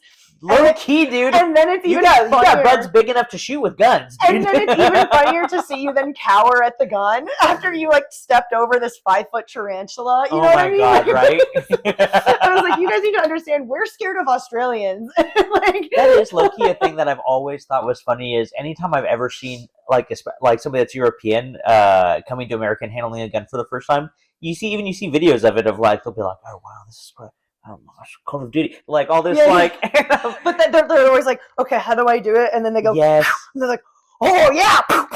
And I'm not You just even see them like get yes, it, like, dude. And I don't even think I'm from like a big gun family. Like everybody in my family owns guns, but my Right. grandpa has like maybe 5 or 6 guns. You know what I Right. mean? But I know dudes that have 10 and 15 and 20. Oh yeah, I had a friend that was like a vintage gun collector, and he was a single guy our age, Yeah. with money, so he just Hell had yeah, a room dedicated, and he was good like, for oh, him, dude. he's like, I shoot this Spaz 30 or whatever the fuck it's called, like old Russian. I can tell you that guy does not fuck. I'm really happy that he has that. Yeah. Oh my god, it was just like, this is wild. So There's just no way. funny. but yeah, dude. So I feel like I would not even consider us like a really big gun family, dude, like that. But I went to the shooting range for the first time when I was like maybe 7 or 8, and was Right. shooting my dad's 45, dude. Like yeah, that for was sure. so. Yeah, I don't Yeah. know. It Yeah, it is funny, like, to think about having been a kid shooting a rifle at 8 Yes. or whatever. Like, oh fuck, would I let my 8-year-old shoot a rifle? Can I tell you something so funny? So I recently went on the road with this guy. Shout out to Davey Wester, dude. Y'all look him up. He's pretty funny. I went on the road with this guy, Davey Wester, and we were telling him about how somebody had broken into our house whenever we first moved in here. And we were packing up, getting ready, because we were heading up to like North Dakota or whatever. We were going to be gone for a week. And he goes, he's like, hey, I got to go get something out of the car. And I'm like, okay. And we're just packing up. I'm kissing Esther goodbye. And he comes back and he's like, here. And he hands my wife his Taurus 9mm, dude. Fucking. That is so Texan, dude. Yes, That's although so he's from funny. East Washington. I don't give a shit. Yeah, that that's is the other very thing. Texan. I had someone asking me recently, like, how has Austin changed? And I was like, Austin's become more Republican, because all of the people, like, from not here that have Yes. moved here, it is like the Republicans that moved here. But it is kind of funny that, like, I'm not even going to call gun owners Republican, again, not Republican, Yeah. gun owner. But it is funny that, like, whether they're Republican or not, all the gun people moved here. Like, Yes. because I have so many friends that, like, I forget they grew up in Washington or they grew up in Cali, and they're like, Yes. I love my gun. And I'm like, Yes, dude. you grew up in LA, bro. You grew up, like, in Beverly Hills. Like, what are we That's so talking funny. Yes, dude, in the Wild West of fucking... in the Wild West of fucking Crazy. Playa Vista, dude. No, dude, and it's so funny because Esther was scared about it. She'd never held or really seen a gun before. Yeah. And that's not necessarily when you want to leave someone with a gun. is when Straight they're up. scared of it. I had to 'Cause like that's give her like a also- quick rundown. I was like, okay, so it works like this. Yeah, like, I'm not even Always hold it at the ground unless you're about to shoot it. Like, you know, like, yeah, well, that is when the most accidents happen, is when someone doesn't know how to handle it and they're scared. And it's not even like that's why I say accident. It's like you genuinely are just trying to not fuck anything up, and then you I almost trigger had a or bad whatever. accident when I was a kid with a gun. Man. My buddy was showing me all of their hunting rifles. I was 12, Yeah. and they were showing us all their hunting rifles. And thank God it was me that he handed it to. And I grew up around guns and like Right. knew how to point it at the ground and like not aim at anything, etc. Right. And because he handed me his dad's pistol off the top of their gun safe, and that was loaded, cocked, safety off, because that was their home defense gun, dude. God dang it. And I literally he handed it to me, and I literally swung it at the ground because he had handed it to me sitting up, and I was like, dude, don't do that. Yeah. And I don't know if I just brushed it up against myself the wrong way or whatever, but it went off. And I didn't even notice it went off, because you, at first, when you're in a closed space like that, I didn't even realize my hearing was gone until I was like, y'all ears ringing? Oh my God. And his mom had been outside and ran inside, and dude, I literally, thank God I knew good gun etiquette, and that he Yeah. didn't hand it to the fucking dumbasses I was hanging out with that were all going like this with the shotguns. And because literally it went off accidentally, and it was, I'm not joking, my toe here, my friend's toe here, it went right in the middle, dude. Dude. Oh my God, my feet are cringing from that. I'm so sorry, Yeah. dude. But yeah. No, but that's also like, it's because I know what that shit does. Like, it's Yeah. that's so scary. Yeah, it's definitely like, I don't know, people keeping loaded weapons scares me. I mean, I get it for home defense, but yeah, it's And you know what else though? Esther wants to get a gun really bad now. know, because I mean, she it's, told me that it was the safest she ever felt while I was on the road. Yeah. And we've You can even get got a her a big little- dog, dude. Get but, her a like, little 380 or something. that's what I'm saying. Yeah. My Bubby has a little pink one that she keeps next to her bed. Yeah, there you go. Yeah, I mean, they're, you know, the for the feeling of safety, it's good. Hell yeah. But yeah, so crazy. I know. But I'd yeah. love to be a European sitting on this right now. What gun do you have next year, Ben? That's so crazy. And you know what is so funny? Part of this podcast is we were talking earlier about how we both maybe were embarrassed about being Texan at points, Yeah. right? And there is a part of it, you know, you don't see. I tell people all the time, the example I always use, you never see like somebody doing brain surgery in a cowboy hat, brain surgery in a cowboy hat. You know what I mean? Yeah, true. It's like you never. I feel, and I always felt like as a kid, like the bad guy in a movie at the end of the Disney Channel movie was always somebody from Texas that wants to dig for oil. Yeah. Or something Oh, like yeah. that, you know what I mean? That's true. And so it's like I just never liked it, dude. I didn't like that. But the reality is that, you know, there are people like us out here in Texas that fully embrace so many Texan things, dude. Yeah. But that doesn't mean you have to be a douchebag. It doesn't mean you Yeah. have to be a fucking anything else, Yeah. dude. You can play the cello, dude, and like know all of Shakespeare's works, even when you're dumbass drunk. And that's as Texan as anything else. That's so dude. funny. That's really, and that's so part of it. I love that we started this conversation with Shakespeare and ended on Guns. guns, dude. That's Texas to me. I feel like it's multitudes. It's Yeah. deep, dude. Yeah, It's deep, man. for sure. I don't know. It makes me proud, dude. It makes me proud. Me to be a too. Texan. Yeah, there's so much here. I mean, you just look at some of the facts too. We have a great GDP in this country. It's like we wouldn't have that if it wasn't a well-rounded place. Yeah. Like you need to have a lot of different Second most things. diverse state in the country. Mm-hmm. I mean, I How think, awesome that you got to grow up with somebody from fucking India, dude. That I like know. you learned all about Hinduism and like yeah, have been to India and experienced that culture because of that. yeah, and it's crazy. And They don't have that shit in Nebraska. Yeah, well, and I no mean, offense, Nebraska.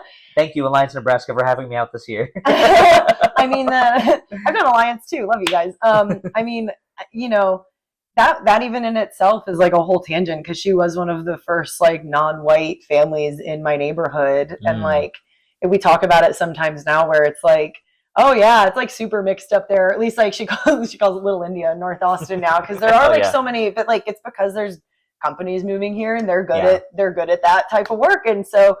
Dallas has had a large Desi population for a long time. Yeah, in a similar way.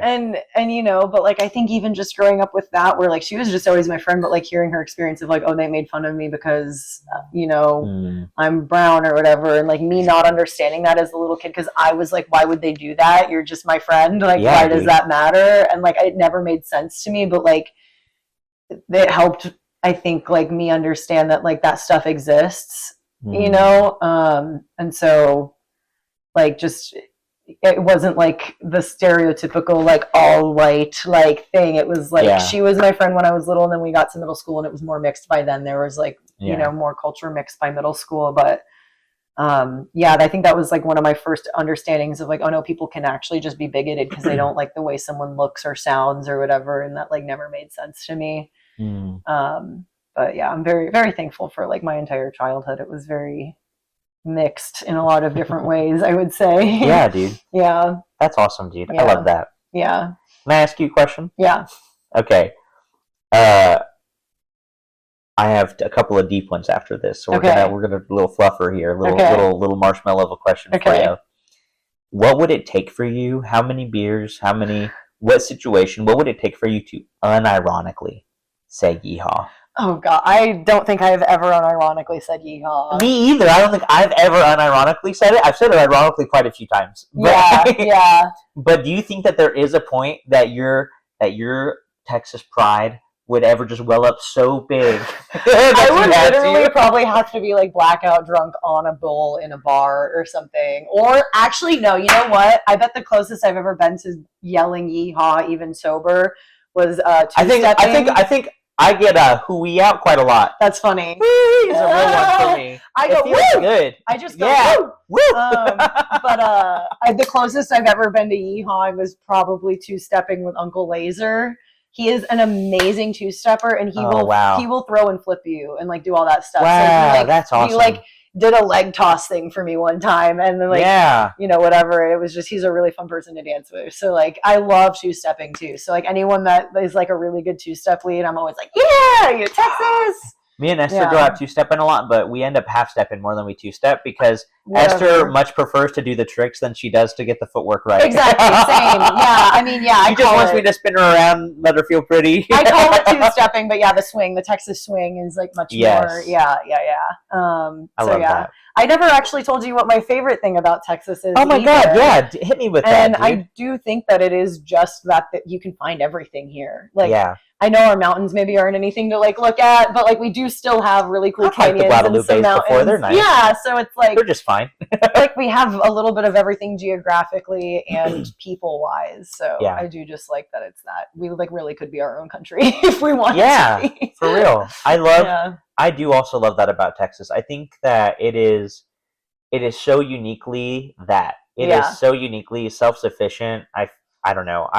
And we take care of each other too. Like we always get clowned for being obsessed with HEB and Buc-ee's, and I always like describe it as like HEB has a reason to be like honored. HEB was better than FEMA. That's what I was about to say. Dude. Disaster hits, HEB rescue services or emergency services are there before FEMA. They do a lot for teachers and education also. Yeah. I grew up in a family of educators, and we have a lot of respect for HEB around here. Yeah.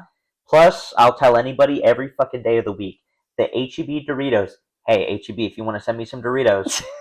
The HEB brand nacho tortilla chip, I should say. Are they better than Doritos? Significantly. I need to try those. Significantly. It is a thicker, more tortilla chip-like chip. Yep. Which, take or leave. Right. But the amount of the powder, dude. The powder, they fuck it up with the nacho cheese powder, dude. It's unreal. Yeah. It's unreal, dude. Yeah, you gotta cover that shit in powder if you're giving me a flavored chip, dude. Thank you. Yeah. Yeah. HEB, they must have like the old equipment from Frito-Lay from the 80s that they're like making their stuff on, because it's like dumping it. I actually got a scholarship and did like an internship for Frito-Lay because they're up in Dallas in Plano. But yeah, that's a weird thing I've always been like weirdly proud of. It's like Dr. Pepper in the same way. Yeah. We have the factory up there. Yeah. Yes, dude, fuck any brand except for Lay's. Low key, Frito-Lay, I'm all about. And fuck any cherry flavored cola that's not a Dr. Pepper, dude. Mr. Pibb can eat my ass. That's a very Texan opinion too. Okay, so all right, so now that we've gotten through that, here's another softball one. What's something that can always make you happy, dude? I mean, I already said I love two-stepping, dude. Just dancing, like that's a good answer. Like anytime I want to just go out and like do something fun, I'm like, let's just go. Like me and Destiny go two-stepping quite a lot. It's I wish you would call us up, dude. Oh, I'd love to. Yeah, it's usually like a last minute thing, but I'll just start letting y'all know. Me and Esther are actually going to a two-stepping class because we're trying to get more proficient at the actual stuff. Yeah, we're going at the Broken Spoke. They do a free two-stepping. A lot class. of the places around here do. It's like they'll do free lesson or like paid lesson and then free dance floor after or whatever. Like, quick question: how do you feel about line dancing? So I was anti for a long time. Interesting. Not because it's not fun, just because like it is choreography. Like you need to you actually have to take classes. Yeah. Whereas like two-stepping, it's all freestyle. It's a partner dance. So once you, at least for the female too, like if you're a follow in the partner dance, like as long as you know the basic footwork and how to follow, you really don't need to take that many more classes for two-stepping. Mm-hmm. I have started learning more line dances lately because I was watching some people when I was out the other day. I also like go to places that don't allow line dancing half the time. Yeah, Broken Spoke doesn't allow line dancing. Broken Spoke doesn't. White Horse doesn't. Shout out to the Broken Spoke. Yeah. And so I was at Mavericks and they'll swap it back and forth between line and two-stepping, and I was watching it and it was cool, but I was like, oh, these are like actual difficult line. Like I know the Footloose one, I know Copperhead Road, I know a couple of them, but I've started doing some of them at home and I actually am really liking it because I hate just like normal cardio workouts anyway. So like that's awesome. Dancing is kind of my excuse for cardio. I had to replace the heels of my boots because I danced them out. Yeah. I danced out some shoes before too. It's like it's a great feeling, honestly. Right, low key. And I loved it because when I took them to the boot shop, they were like, been dancing on these, huh? Yeah. That's so funny. Yeah. But yeah, dude, that's awesome. I think that I think that line dancing is more of a thing in Dallas. I Like think Dallas it's more and of a Houston, thing I across think the they, country too. Like yes, like in the other, like in the like the south, Yeah. but like out that way. yeah. When I have a hard opinion. I don't think anybody east of the Mississippi should wear cowboy hats. They're appropriating our culture. Hilarious. That's going to make sense. I am also confused where like the country swing dance line ends towards, like, is it past the Mississippi or what? Because Yeah. I didn't know that, like, if you go up, like from here, like go into Nebraska and Dakotas, they all know how to country swing dance too. Interesting. Like I went out, I think I could not find it in Missouri, which surprised me. But to be fair, I was like in the St. Louis area, That's which I true. think is more. But I was, yeah, like People looked at me like a fucking alien when I was in St. Louis, Missouri, in my cowboy hat and boots. That's so weird. Yeah. So like, I just want to know, like, where's the dance map? Because like I got asked to dance in Deadwood when I was on the same run as you did. Nice. And like we Texas two-step swing dance, like that's what we yeah. did. And so I was like, okay, is this just country dance, or do you guys still call it Texas swing? Like, what is this up here, and why are we doing it in South Dakota? You know, so like that could be you could do a whole video on that, dude. That would be great. like I'm just so, and because then I know like people from like Louisiana know how to swing dance too, but they call it something different. And so it's just like I don't know like where the delineation is of where I can do all of these partner dances, but it's fun. Oh yeah, dude, that's awesome. So there's a spot up in Dallas. It's called Cowboy Red River, and that's like the big one up there. Nice. I think it's like over an acre of dance floors or something like that. That's it's huge. crazy. And they have like bars all over the place inside, and it's like but they will have like line dancing nights or like a line dancing portion of the evening. Yeah. But then the rest of the time it's the big. I mean, there's circle. good line dancers too. They like get into it and stuff. They taught us how to line dance in. In elementary school, how you do like gym one day and choir road next day, right? Yeah. So in our choir class, they taught us line dancing. That's funny. They made us do different dances for PE, like for right gym. on. I had to learn how to do. We did one to the Cotton Eye Joe song, and then and the thunder rolls. Oh, that's funny. Yeah, dude. Ghost Riders in the sky. We learned a line dance to that, dude, that I still know.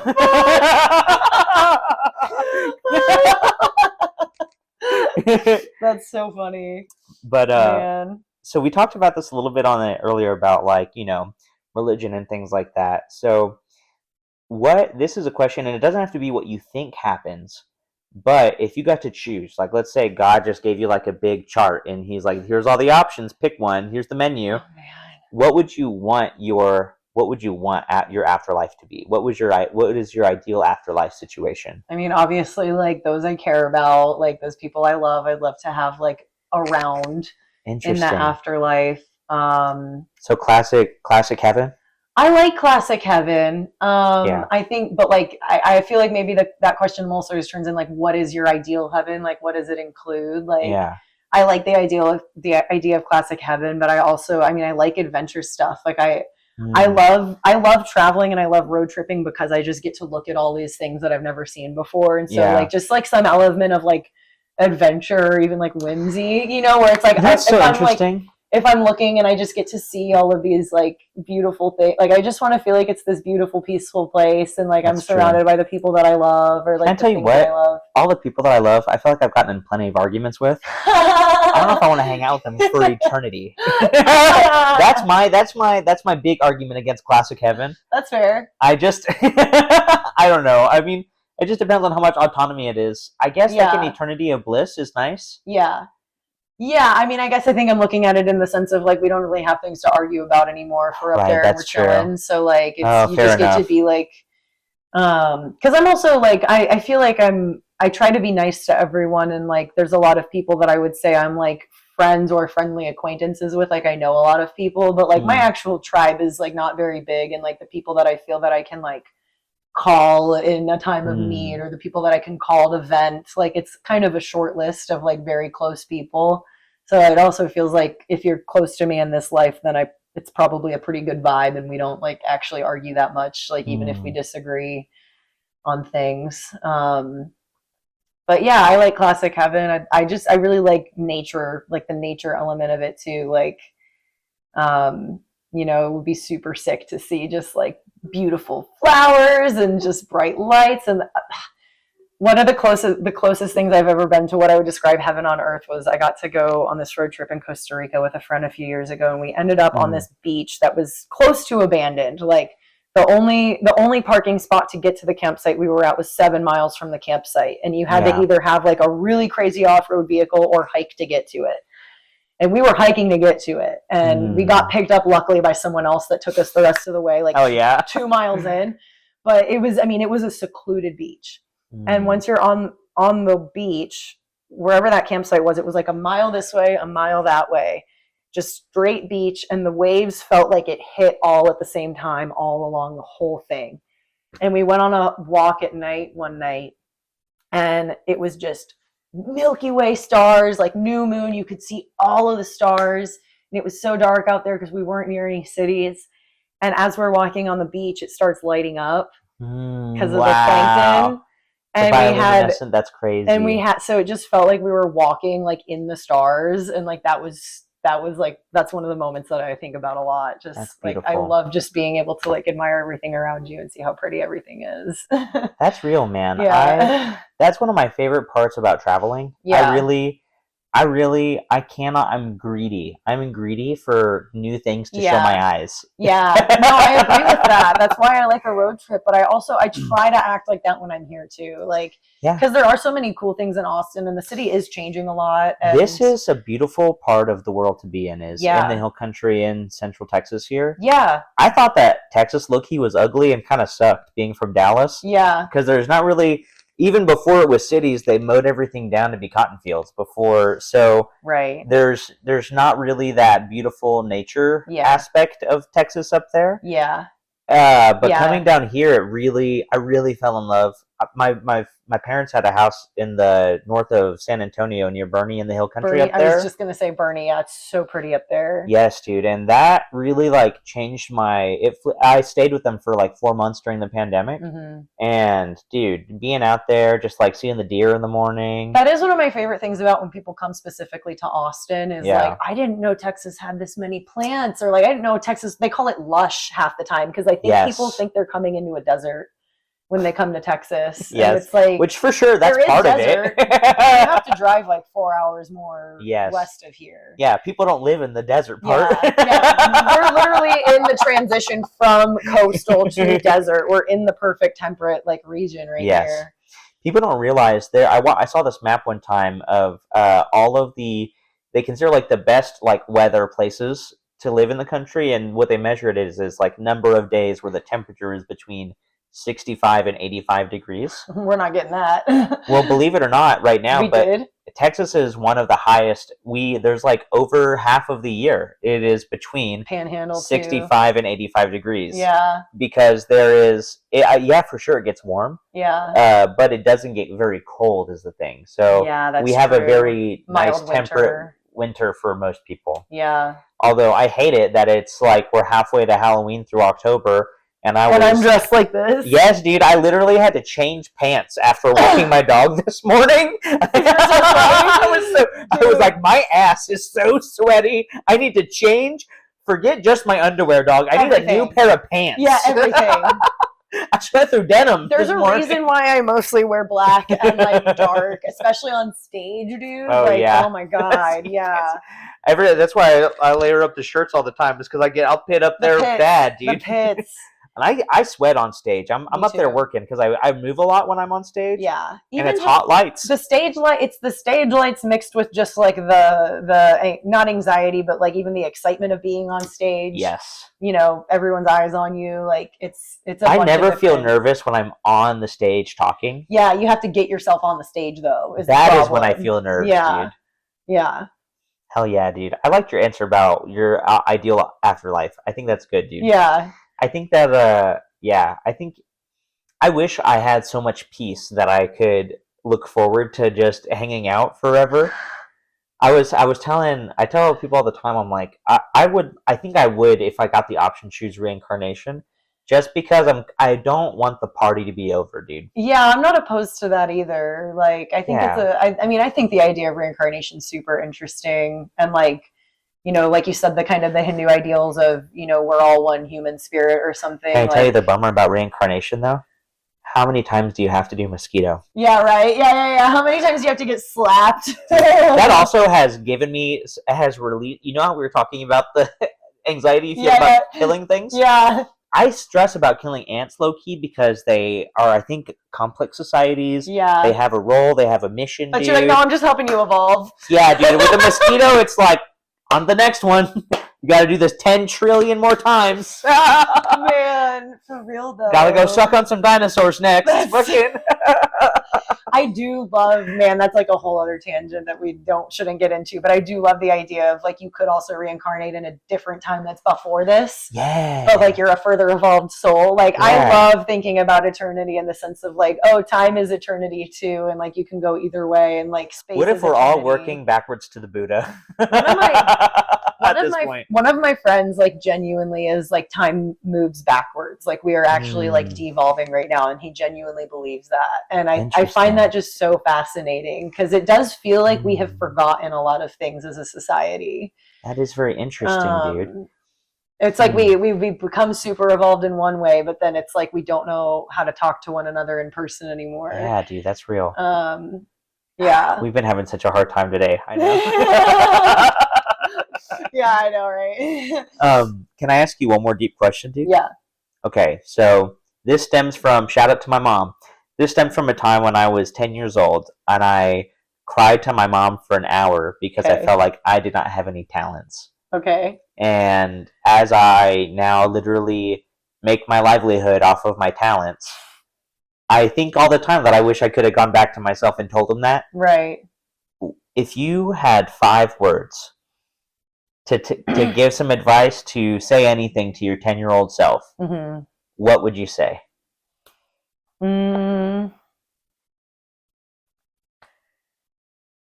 Man. You're allowed to explain your answer, but I do want to hear the 5 that you would say. Yeah. Trying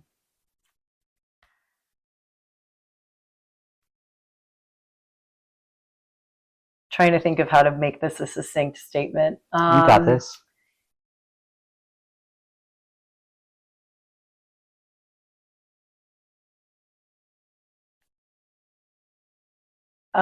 Keep smiling because one day you're going to be in on the joke. It's a little long still. Hey, you know what? We'll do it 10 for 10. Yeah, I think you got it. Yeah. Yeah. Keep smiling because mean, one day you're going to be in on the joke. Yeah. Explain that to me. I just feel like I had a very good childhood in the sense of like home life was pretty great and stuff.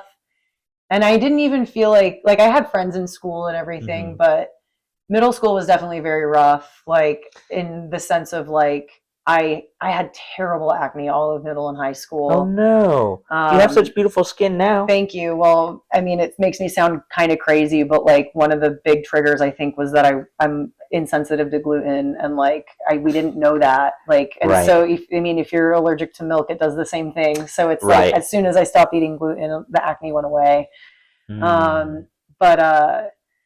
Yeah, so it's like I had a bad acne. I always felt like I was chubby, although I look back at pictures now and I'm like, bitch, you're just being a girl that thinks she's fat. You know what I mean? Like, but it was just like I hated my face. Like I hated the acne. Just made me feel so gross, and like I did so many things to try and like get rid of it, and it just felt like it made it worse. And I only ever like wanted to be nice to people or be friendly, and it was kind of like I think the feeling that maybe you describe now, where you get like caught in a comic like banter thing, and like you're the one that's not like bantering fast enough, or you're not in on it. Like I felt like there was like groups of people that I was just trying to be nice to, and then like I ended up feeling like the butt of the joke, or I wasn't sure if I was the butt of the joke. And then if I laughed at something that I knew I wasn't the butt of, they'd then make fun of me for laughing so hard at it. And I'm like, I just thought what you said was funny, and now like I'm laughing. You killed. Let me laugh at your stupid. Why are you mad at me for laughing at that funny thing you just said? And so it just this is making me sweat right now thinking about my middle school because it was so similar. Yeah, like you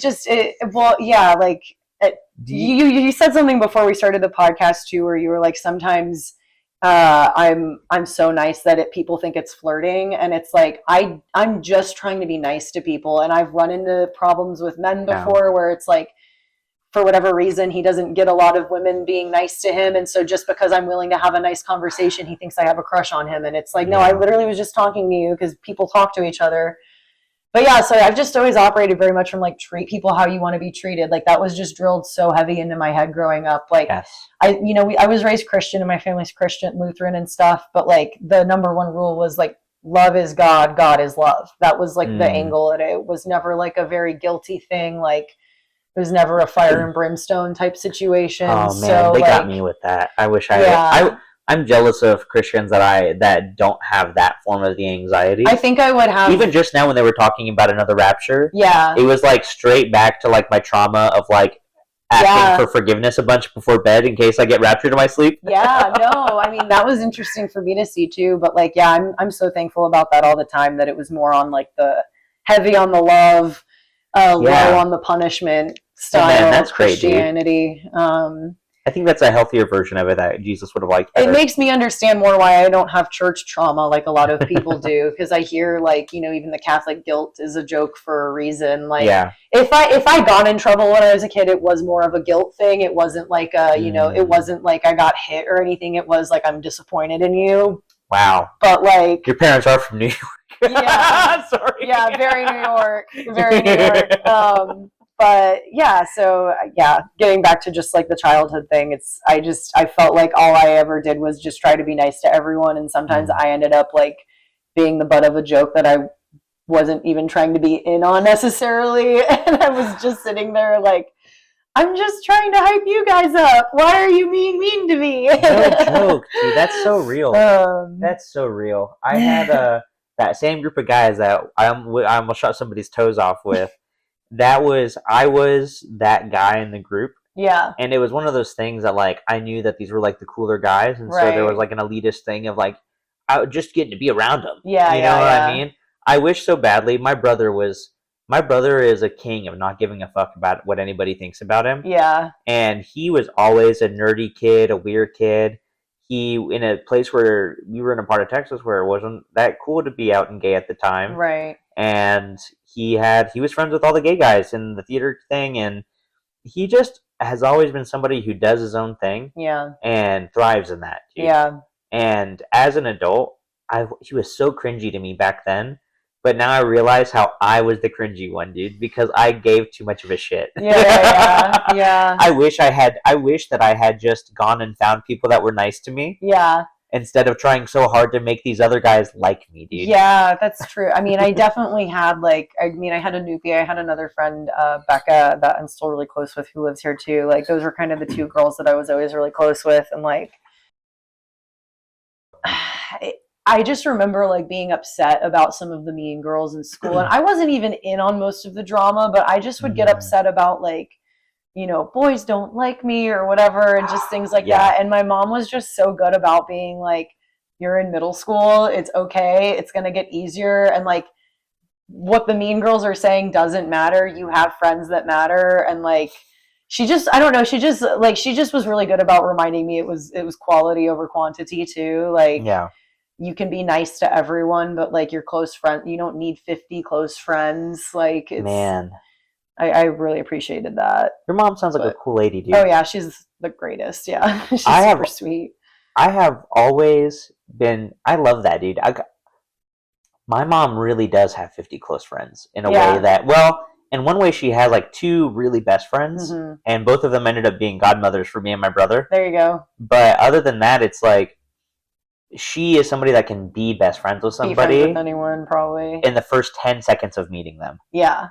And I have almost felt the pressure to be that for so long, and I wish that I had. That's so cool, dude. And you know what? I think that the respect that you have for yourself and the confidence that you have, that male comics will sometimes recognize as, it's like you were saying earlier, that guys will be like, oh yeah, I kind of think of you as one of the boys or whatever. Yeah. That self-respect and confidence that you have, it sounds like it came from your parents just really treating you to like, teaching you to treat yourself good. Totally. Yeah. I mean, I had great role models from my parents. Like, it was very much like a traditional household. Like, we were lucky that my dad's job allowed my mom to be a stay-at-home mom. Fancy. And yeah. No, just kidding. But I mean, it was like, but that meant that like I had, the emotional support from my mom there kind of like all of the time. And like, that's not lost on me. And my dad did have to travel a lot for work. So like, it was understood that he's making this sacrifice for our family. And it's been interesting. Like, I just appreciate that they're both willing to like talk to me about anything. And like, even as an adult, like I've gotten to have some more serious conversations with my dad about that. And I found out that he kind of felt guilty about how much he missed sometimes. And of course. And, I reiterated to him, like, it was never like, oh, dad's not here again. It was like, I'm thankful that dad is willing to like work so hard for our family. Like it felt like just a very respectful of each other environment. Like I never saw my parents disrespect one another. They never encouraged disrespect amongst us. Like I was the first kid. My dad never treated me any different because I was a girl. He was taking me hunting before my brother could walk. Like I was. You're the oldest? Yeah. And Esther would love that. Yeah. So it felt like it's a very equal household. Like everyone is equal and we all treat each other with respect. And yeah, I'm very lucky. That is very cool, dude. Yeah. My grandparents are kind of like that because my grandmother has always been kind of like the matriarch. Yeah. And yeah, we do have kind of a matriarchal family by default too, because my dad's dad passed away. So like his mom is like the matriarch that lives down here now. Yeah. But yeah, I mean, kind of relating it back to the comic thing too. It's like I've never been told I couldn't do something because I was a girl. And in fact, I was sometimes encouraged to try harder at the thing that most girls shouldn't do. Like if I wanted to, and so. I hope if I ever have daughters, I can have the side of mind to be good to them in that way. Yeah. Cause it was like, I always felt safe, but empowered, if that makes sense. Yeah, and, like, dude.